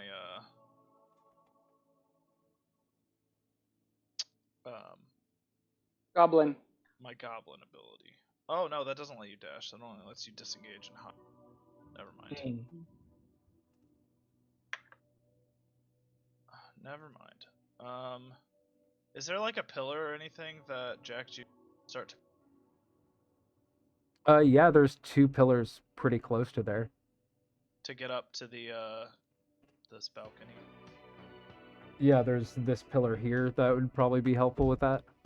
It's not connected. Okay. You'll have to make a leap from there, but it's only like 5 feet, so I don't even think you need to make like a check to do that. I think most people can just do that. Yeah, Jack Jr. is going to start scurrying up the thing. I will. He can get about 10 feet up at this turn. Okay. Excuse me, 15 feet up at this turn. Yeah, balcony's about 20. Never mind. I rolled a 3 on my die for like the athletics check to climb. Yeah. So that's a 5 total. So I think he's just kind of like scratching at the claw like a small dog trying to jump up a tree. Fair enough. or like the scene from the old Jim Carrey The Mask, where the dog trying to like jump up to the to like the jail cell window and just can't quite make it. If you know what I'm talking about. I mean, I know The Mask, I just haven't seen it since I was in like elementary school. I haven't seen it. That sounded so fucking judgmental when I said that. I'm so sorry. I didn't mean it like that. It's fine. It's fine. I haven't seen it since I was elementary. doom scrolling YouTube, and that particular scene came up on like a Jim Carrey scripted moment thing. Sure. I also haven't seen the movie in quite. But I should probably watch it because I'm making excuses because I feel judged. That's what this boils down to. Again, I'm so sorry. I did that came out. I heard it after it came out of my mouth. I was like, "Whoa, that wasn't the tone I was going for." I do that all the time. I'll like say things. I was like, "Man, that came out way bitchy than I meant it to." I didn't take it that way though. Don't worry. Jim Carrey's The Mask. It's okay. Jim Carrey's La Femme. Ah. I'm familiar with that one. I mean, Will Ferrell, whole documentary coming out in support of his friendship with trans person. Love that. Jim Carrey, transphobe. One of these Very comedians true. is not like the other. Also true. One of these comedians is fucking elite. I've seen the advertisements for that, and it looks very funny. I've seen some of the clips, or read some of the clips of dialogue that he's done as they've been touring to promote it. Yeah. And like him just really spelling out exactly why transphobes are is great. Anyway.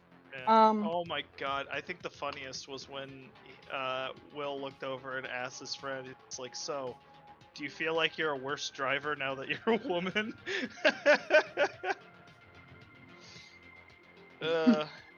And the friend made a joke, but ended with, "Yes, I am a worse driver."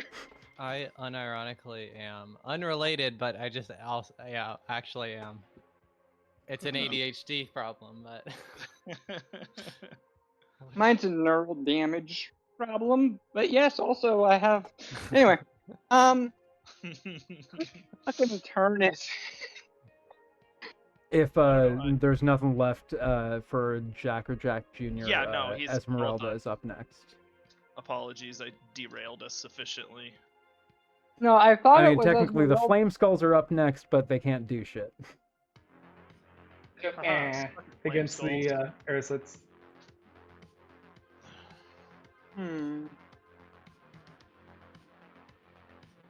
All these spells, and she doesn't have Misty Step or fucking Dimension Door. That's what Fey Touch is for.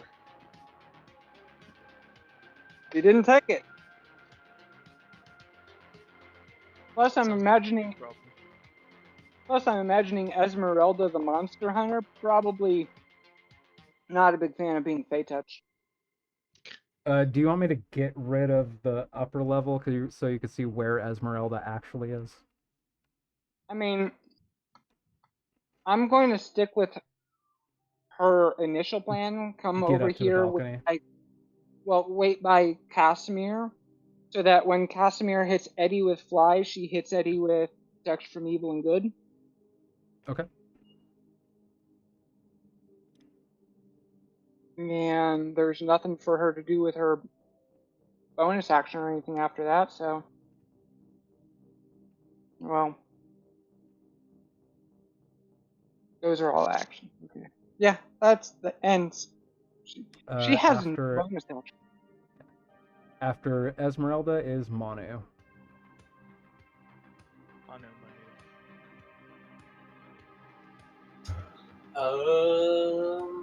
So I guess we have to get up there now.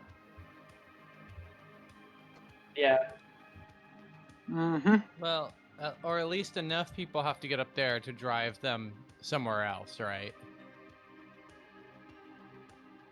Well, you know what? I don't know that. Stuntman Eddie doesn't know that. That's me speaking metaphorically.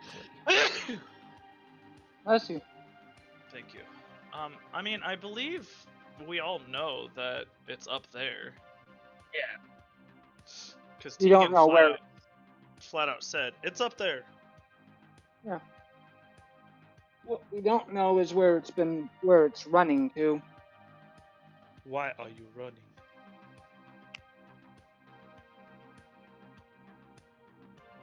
No, Yeah, come back. I just want to give you a hug. I can try and go the other way. Oh, use the stairs to get up there? Yeah, it's a bit risky, but I can get over there if I dash. I don't think I have like haste or anything prepared.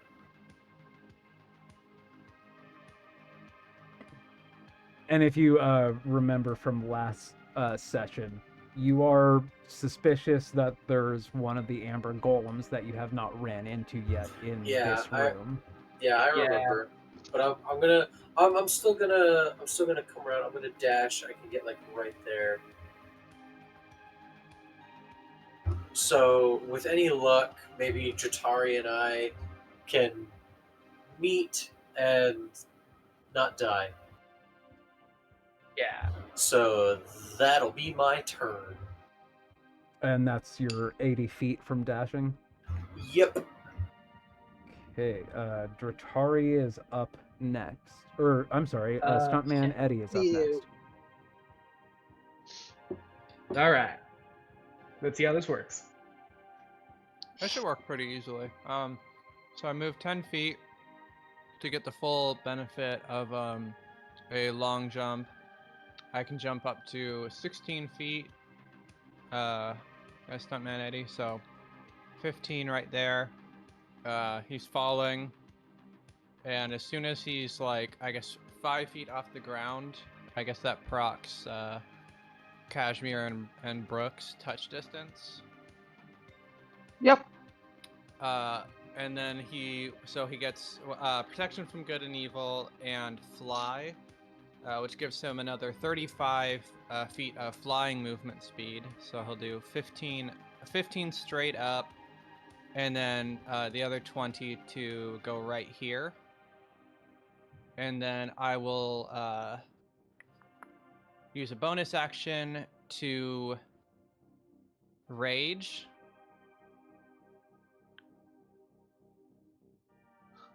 And then yeah, I'm doing some Stuntman Eddie stuff. Bonus action to rage, and then I will ready an attack if somebody comes out this door. Okay. Can I just say, from 5 feet over the ground, make sure you get the touches so that the fly hits you before you actually would take the fall damage, and in fact to save you an extra 5 feet of movement, is the most stuntman fucking Eddie thing.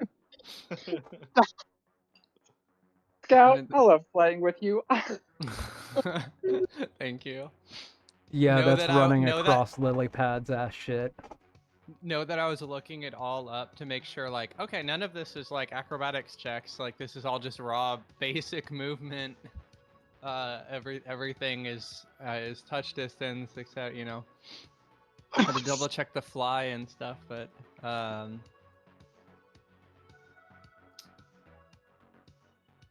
sick. Okay. Wait. The only thing. Let me double check about that rage. So.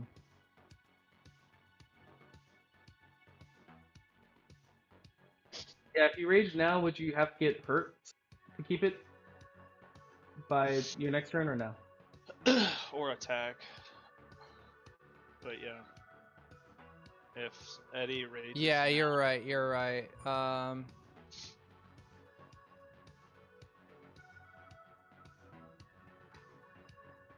just want to point out that holding your action does require the if-then programming, but you can put in an or line. You don't have to have it be just one if-then, and it doesn't say diddly shit about you have to attack a creature. You just have to attack. So if you see it, you do have to attack a creature. You have to attack a hostile creature, or take damage. So I guess I could throw in a byline of I'll bite my cheek really hard if no one comes through the door and like hurt myself, I guess. Okay. I'm not gonna disallow that, but I do have to ask: does Eddie have cheek meat? That's a good point. I guess I could punch myself. Again, I'm not gonna disallow it, but what if I could? What if? So technically, although I know the art shows him as a skeleton, raw, he's a reborn, which is kind of like half bone, half meat. That just like didn't look quite as zombie-ish, yeah. It just didn't look quite as cool as a full Grim Fandango skeleton. Sure. So, I can either, let me just, I guess he just hurts himself, whether it's biting what's left of his tongue, punching himself stubbing in the his face. toe. Stub man Eddie. You could have catching a shin on the coffee table. Not get fly cast on you right away, and then you take the falling damage. I'd much rather not take that much falling damage. Well, you have resistance to it, don't you? It would still be 40. If you rage first. I'm gonna Eddie, I'll take less Eddie damage from punching myself in the face than from falling 40 feet. Yeah. Because that'd be what, like 46. Like 48? 46. Come on. Oh, 46. Now I'm okay. I'll bite my cheek or punch myself. Whatever, Agatha, whatever you want to rule, however much damage that does. I don't know if I have enough control over it to do 1 damage, but okay, but counter argument, come on. So that's my if and or. I'll say roll 1d4 minus 1 every time you do that. Okay, I love it. Okay, then I will end my turn there. I'm ready to bonk or bite. After Stuntman Eddie is Dratari.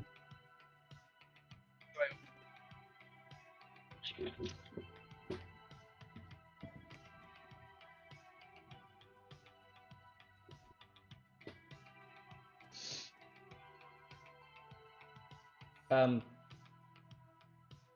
I on mute? No, I mean, no. I didn't If you hear said you something anything before. you said before. You said, okay, am yeah. I on mute? Yeah, same.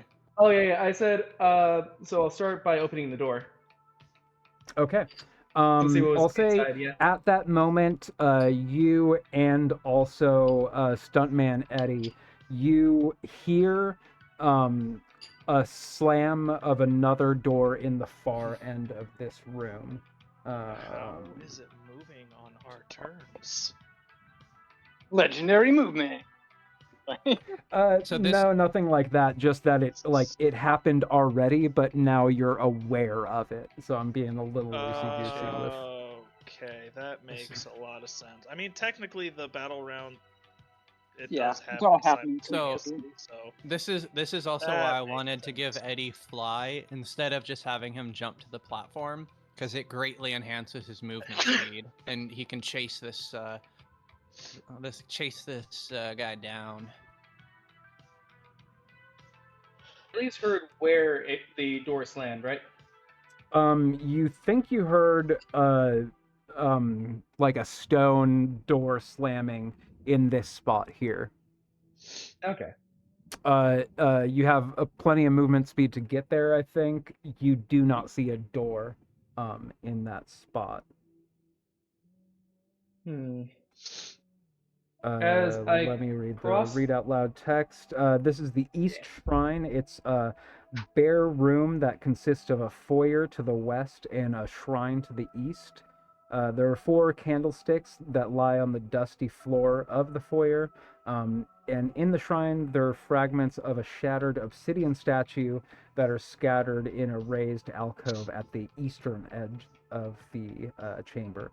And then 2 pairs of empty alcoves line the north and south walls of the shrine.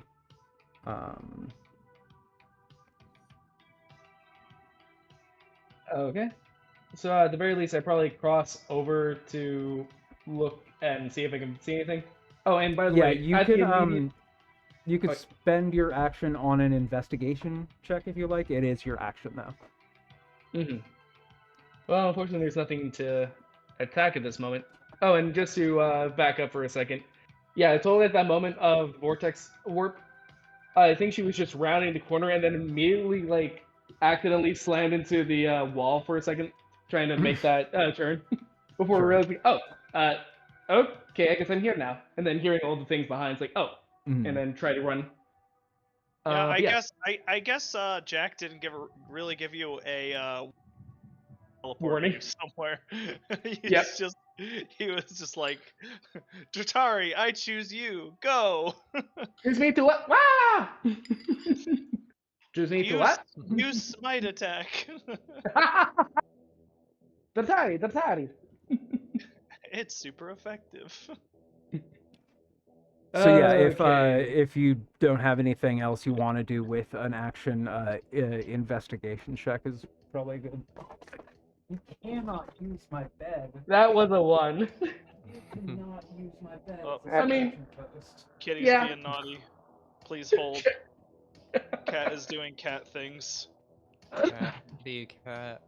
Yeah, no, you cannot use my bed as a scratching post. No, Yep, checks out. Yeah, no, yeah. How's that scratching post? You're not my cat. He's also a very, very sharp baby. Yeah, what trying to did go through you Yeah, I saw the claw. get on your investigation check? So I rolled a 2, but yeah, reduced to a 1. Okay. Yeah, so she ain't finding shit. Sorry, I'm gonna have to make this cat leave. I'm sorry. No, you're good. Yeah, I'm just looking through some of my other options I might have just to make sure, but I think we might be out of luck. Not SOL. Anything but SOL. Casimir. Yeah, I don't have any bonus action attacks that I can really do right now. Yeah.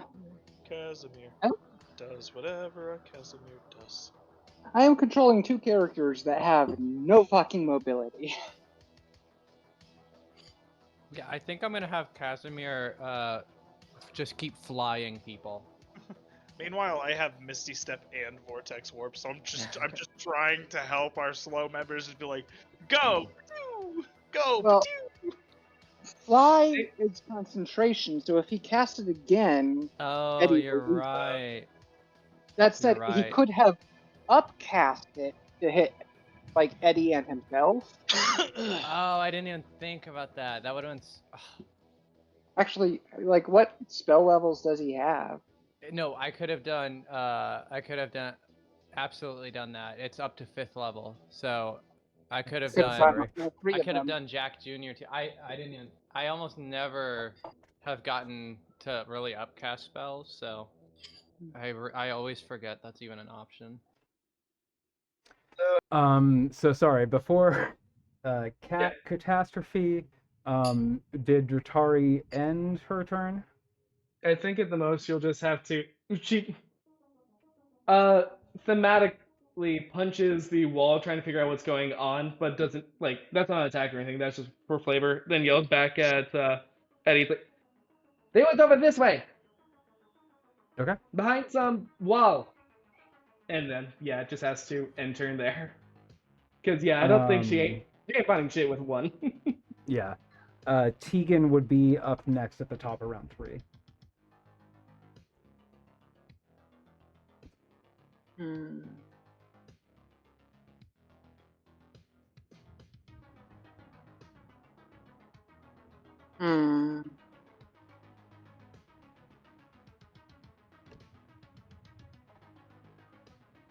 So, the windows that the skulls are in are these 3? Those 3, yeah, correct. Are the skulls, like, gathered around the front one much at all? It seems like they're kind of agitatedly pacing, like, I can't do anything looking out this window, let me try this window, and, like, because they're silenced, they can't do much. But they're not stationary, like one at each window. There's multiple that are kind of passing in between the 3. I'm not sure if I answered the specific question you were asking. You answered the question I was asking, but unfortunately it makes me have to ask another. Okay, that's fine. What is, like, the current arrangement of them?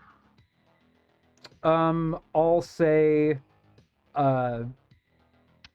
roll a d4 minus 1, and if you get a 4, you see all 3 of them. Got a total of 1. Okay, so you don't see any of them at the moment. Okay. So I'm not going to try and lightning bolt nothing. Do.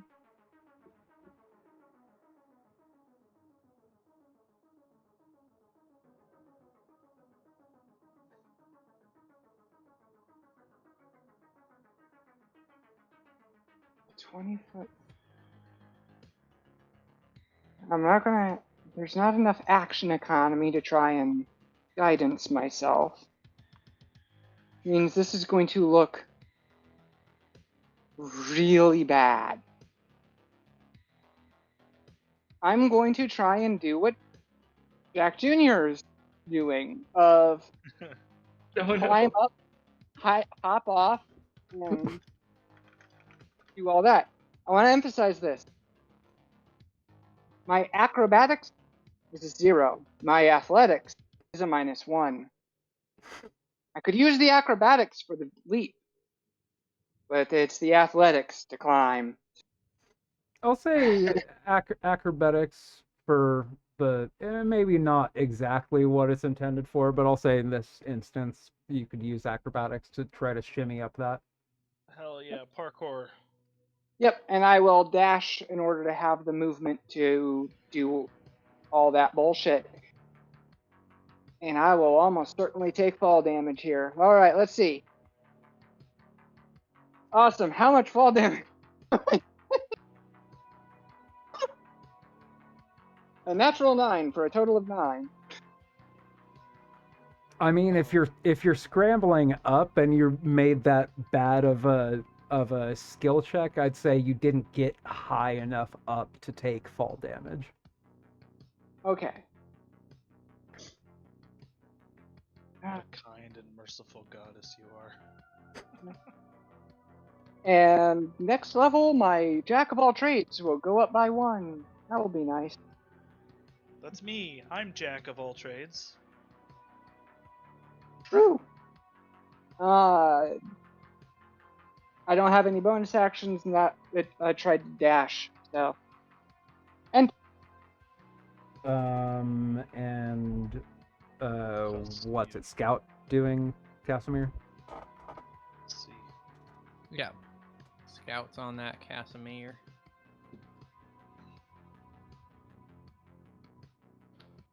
Yeah, so well, I guess if I can't fly another person, well I could, but then Stuntman Eddie might not be fast enough to chase him down. I can always switch it up later. Does he have any other mobility stuff like Misty Step, Dimension Door? Not all of his actions are in his table plop character sheet. If you look him up on 5e tools, that'll have his complete list. Yeah, but most of his actions that you would need to roll for are on his table plop character sheet. I tried to make sure to put that in last night. Okay, yeah, I have the 5e tools stat block up. You know what? Let's yeah, okay, let's do it. Let's do it. So Jack Jr. and Tegan are all on the ground, right? Yes. Correct. I wasn't 100% sure if Jack Jr. was partly scrambled up or if Jack Jr. was also on the ground. Jack Jr. failed. Okay, yeah, so everybody's on the ground floor. Okay. I rolled like a 4 on. I rolled like a 4 on die +2, so Jack Jr. did even worse than Tegan. Right, then I'm going to touch all 3 of you and need an adult. Cast. I'm gonna cast Fly at 5th level. Ooh. So everyone can fly now. And Stuntman Eddie loses Fly, but you know what? It's okay. Don't worry. Stuntman Eddie can help to try to figure out how to move a door. In the meantime. And then I'm gonna move Casimir here under the balcony though. Because he's not flying himself. Could always position himself closer to do the cone of cold on the flame skulls like he threatened many rounds ago. To do that eventually. Well, I can no longer cone of cold, having just used my 5th level spell slot. Yes, that is how that works. Yeah. So, so I'm putting him here so that he can still be useful if somebody comes back in this room, but can't be attacked from the balcony. You know what? I'll actually put him like here, so he's out of line of sight from most of the skulls. He's basically just hiding in the shadows for now. Okay. Yeah, I'd say in that position... He's getting left behind, basically. Okay. Yeah, I'd say from that position, he could be safe from them, and they are silenced anyways, so... yeah. Unless Tegan loses concentration or drops, they're kind of declawed at the moment. Yeah, and as he taps you all, he'll be like, "Go." All right, later. And that's it for Casimir. Just fly. Then Jack is up. Okay, well, I guess that's what 60-foot movement speed. Mm-hmm. Mm-hmm. And you said the balcony's about 20 feet up. Yeah. Yep. So I would need to go 5, 10, 30, 40, 50, 60. And then I suppose I'll take an action to dash.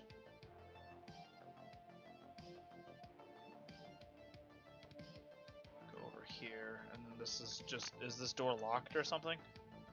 Well, that's the thing. It looks like you a don't see a door. You could make investigation check. Sure, I can do that. That's one of my good skills. I don't know what it is. I've rolled 11 like 5 times in a row on my die. I mean, it's not a nat one, so I'll take it.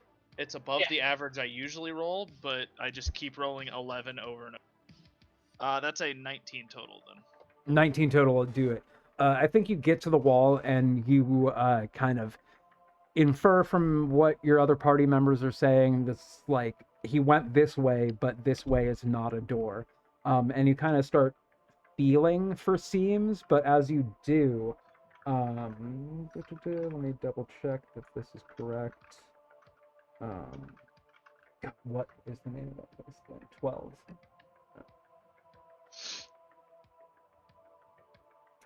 Yeah, as you do, you kind of just feel the wall move forward. And you kind of instinctively just like keep pushing, and it reveals that there is another my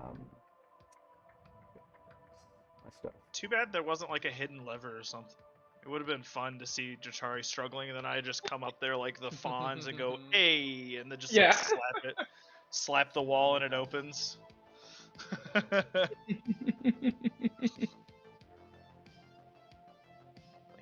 I'll just walk up and be like, "Jatari, what are you doing?" And then just push the wall open. Hey, if I do play that illusionist thing for our next game, that is entirely the exact way I'm going to cast Pass Wall. It's just going to be that. Hey, bop! Hey, bam! So, Jack, you have opened the secret door in this wall and revealed a passageway.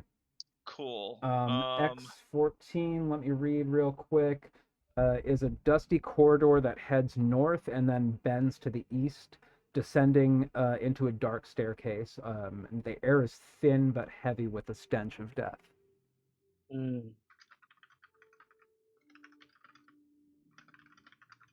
do we wait for the rest of the party to get here before we keep going? I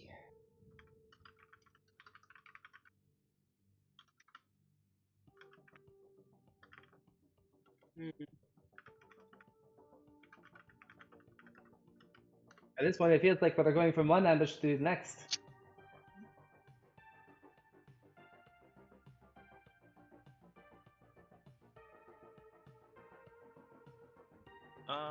Okay, I have a bonus action now. Can I use it to hide with my racial ability? Sure. Let's see how well I do that. Well, I roll with disadvantage, and I got a 5 and a 4 on die, so that'll be a 6, my friend. Okay. For my stealth.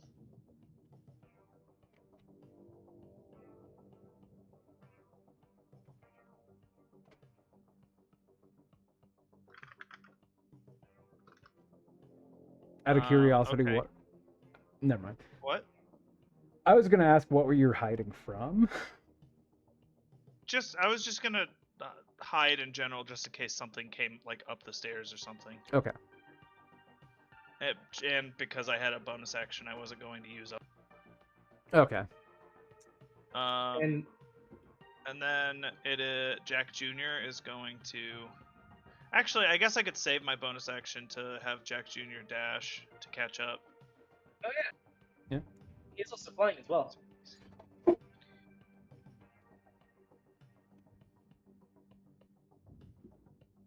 120. Okay. So Jack Jr. is actually going to go ahead and go down the hall a little bit, and I like to imagine, instead of like flying like a normal person, not used to it. So he kind of, like, after he gets off the ground, his head kind of naturally just gravitates towards the ground, and his ass is leading the way. So he's just kind of flying by us, ass first, screeching the whole way. I can't do it very well because I can't breathe, but you know, you get the idea. And that's my turn in its entirety. Okay, Esmeralda would be next.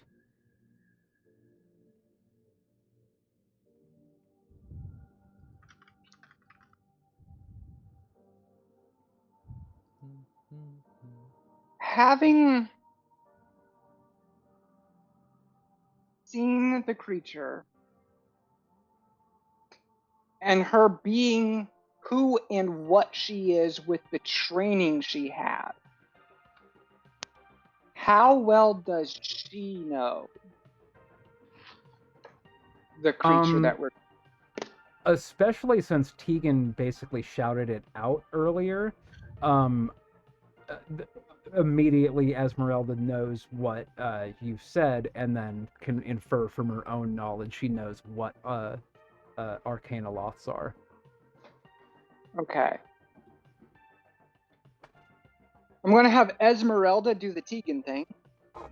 And scream out to the rest of the party, take care to not chase it too far. The ambush predator leading you around through terrain it knows is not a good idea. But then she's going to try and do the thing that many others have tried since she can't play it. Her skills are not here, so wow, her acrobatics is 7. So d20 plus 7. Oh, sorry, did you say Tegan can't fly yet? Tegan can, Esmeralda can. Oh, okay, yes. That said, she got a 22 on her acrobatics, so I think she made it up anyway. Hey, parkour. I'm just sorry, imagining I was reading something and I did space out what you were asking. I'm sorry. 22 for Esmeralda to acrobatics her way up. Oh yeah, definitely. Yeah, I would hope. Is their core? Like, I'm imagining that she's doing it definitely yeah. Anyways, good. Yeah. So, yeah, Esmeralda's going to shout out that warning of, like, yeah, chase it to a point, but past a point, chasing the ambush predator through terrain it knows is a bad idea. Sorry, what? Can't hear you. Can't hear you over the running towards the towards the creature. Sorry, we can't hear you over the clinking of our armor as we run. As we're chasing down the creature. Yeah. We've already determined that I'm not as sneaky as I could be.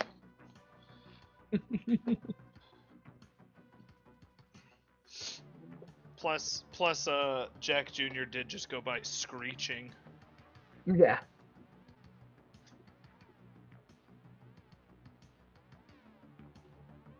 Once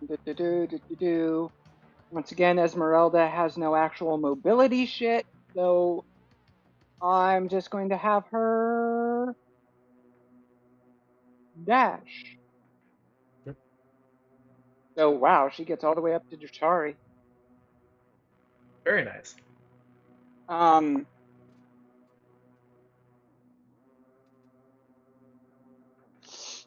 She's not a touchy person, so she won't like try to grab you guys or anything, or at least she hasn't been a touchy person so far. But yeah, she's going to try to, in addition to her words, kind of body language, the fact that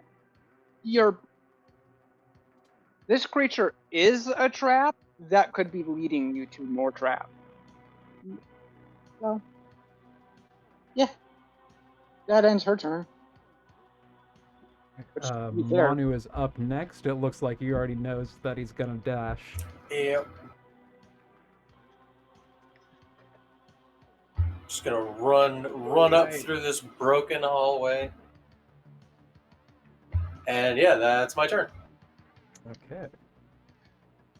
I'm very impressed that you got that far. After, yeah, I mean, fast turtle. Stuntman Eddie is after Manu. Sick. Stuntman Eddie is.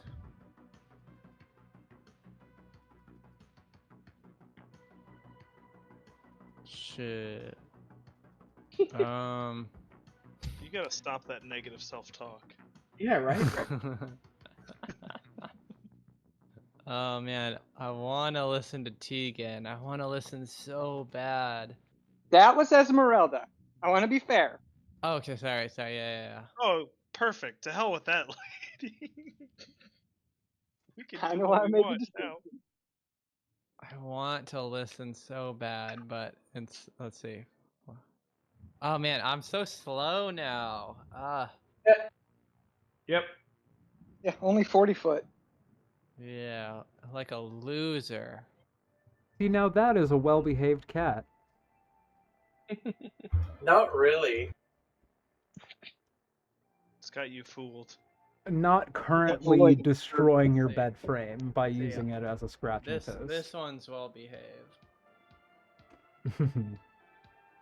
Love a good It's okay. shoulder We've got pat another or cat. arch We've got another back cat of the too chair that's cat. not very not quite as sweetie pie. My friend Spencer's cat Bam. wants Let's to do eat it. all the time, and will start climbing on things to just knock shit over to get attention.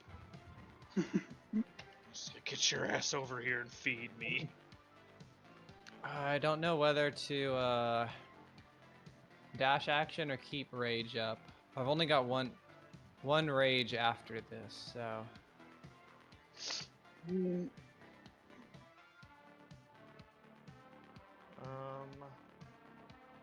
is. Good question. I'm going to try to call it within the next 10 minutes because it's getting close to 9:30, which is around when Steven has to go. Thank you. I was about to request, or I was going to let you all know that I was about to switch to phone mode if we need Got to. you. Okay. So more than likely, the actual fight itself will be next time. No, you're good. You're good.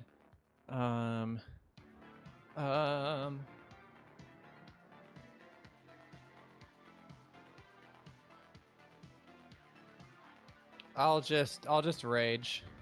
I'll just keep my rage up for now. So what is that? Unarmed strike. Oh man. Oh wait, no, it's not one. It's not a roll. It's just what is It's it? just you deal damage. 1 plus strength modifier. I was gonna say you shouldn't really need to roll to hit yourself. Yeah, 4 divided by 2, so 2 damage. Okay. Okay, and yeah, I guess I'll just end my turn there. Okay, last turn of round 3 is Jatari. I mean, I guess the idea right now is just so that we can wait for everyone to get here first. Anyways, right? Mm-hmm. You know what? I'll at least spend this time, since I'm not concentrating on anything. Thanks again, Manu, for concentrating on protection from good and evil. And at least bless the 3 of us frontliners. Because more than likely, we're going to be the ones up front. So that would be Jack Jr., me, and Eddie. Now all we have to do is remember that I have us all blessed by next. I know. Oh my god. That's gonna be a tough one. Yeah. Hashtag blessed. But yeah. If that's it for your actions, any bonus actions or more movement? I'm not going to go too much farther in, but I am just going to stand here to see what I can see down there. If I can't see anything. Make a perception check. All right.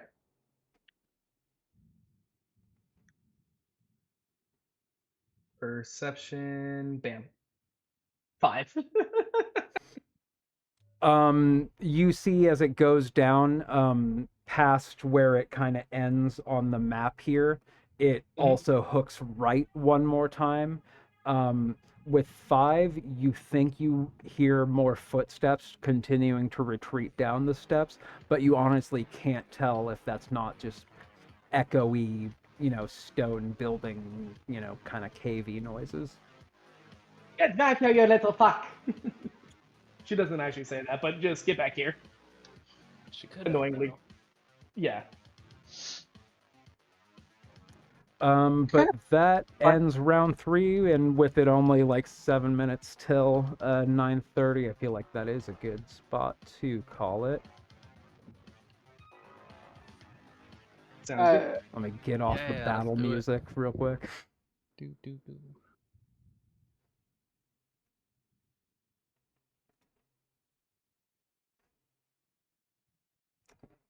Yeah. Right on, right on, right on. I actually do need to get going now. Apparently they just landed. Okay. Get out the way of it, so. Okay, say hi to them for me. Will do. But yeah, thank you all for a fun game. Yeah, good one. Yeah. It looks like we'll have one hell of a fight for next time. Yeah. If we can yeah. catch up to the damn thing. I know. We just want to fight you and maybe lose. Let me kill you, please. We just want to fight you. After hearing, I realize this is unfair for me to say with the character I'm controlling and the character I'm actually playing, but Tegan is going to also like listen to what Esmeralda said and suggest we short rest and try to draw it back to us. Oh. Okay, I didn't realize that we were going to short rest. That's not a bad idea. No, that's what the suggestion will be. What we do is another matter entirely. Yeah, sure. Drawing it back in might not be a bad idea. We need to figure out and trap it somehow.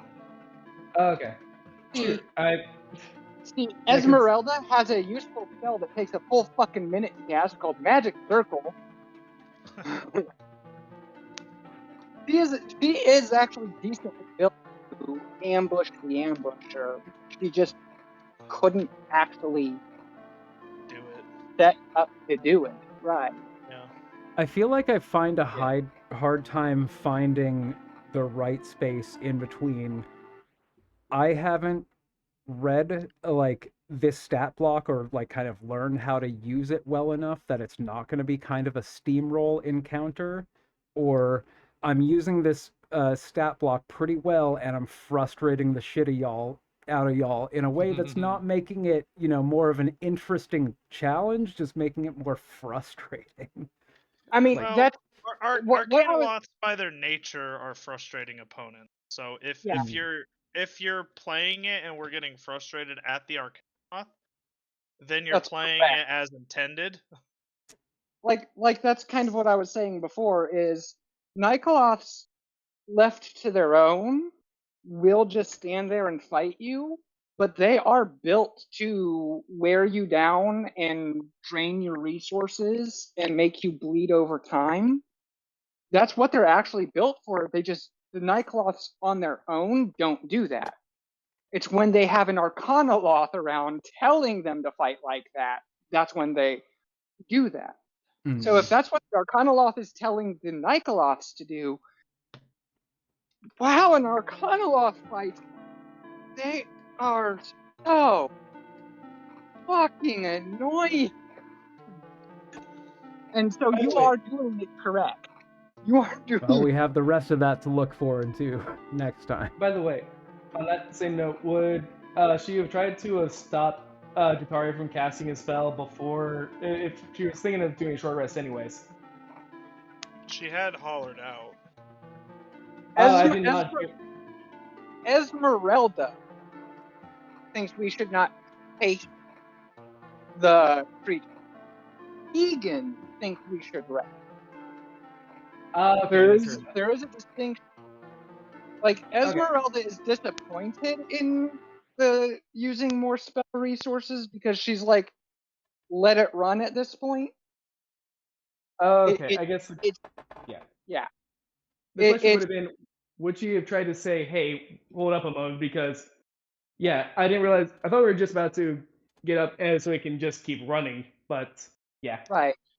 But yeah, Keegan is thinking short rest for Eddie's HP and her bardic and anything else.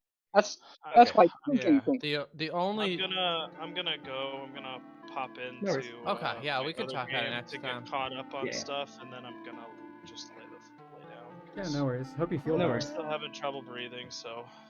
Yeah, I hope you feel better. Yeah, same. I'm gonna go hang out with Marcella. It's happened this time it happened this time of year last year too, so I'm just gonna have to try to. That animation should be live by now, so you can go check that out with a better audio quality than it was through Discord. Hell yeah. Thank you.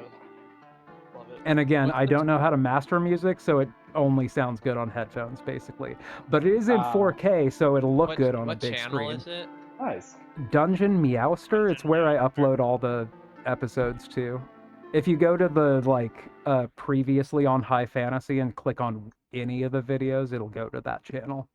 Yeah, a couple of my friends have asked for it, so I sent it to them. I don't know if they subscribed or anything, but. Oh, cool. I think there's like a dozen subscribers to that channel. It's not monetizable. And I get a copyright strike like 1 out of 3 videos. Right, just for music. Yeah. Okay. I started making some of my own music though, so. Nice. That'll solve that problem. There it is. I don't have it. I am subscribed to it. I believe I'm subscribed to it as well.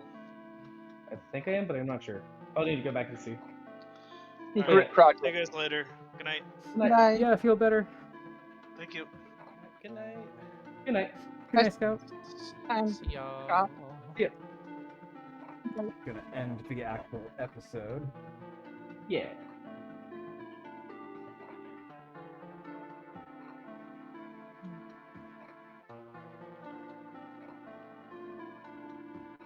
This is also one of the tracks I wrote. You know what's interesting? Normally, having the background music stuff on does screw with my audio sensitivity, and that's part of why I almost always have it muted. But when I'm connected to my phone, it doesn't bother me. I was also today trying, almost all the background audio was potted pretty far down. That might have had something to do with it, but... Probably.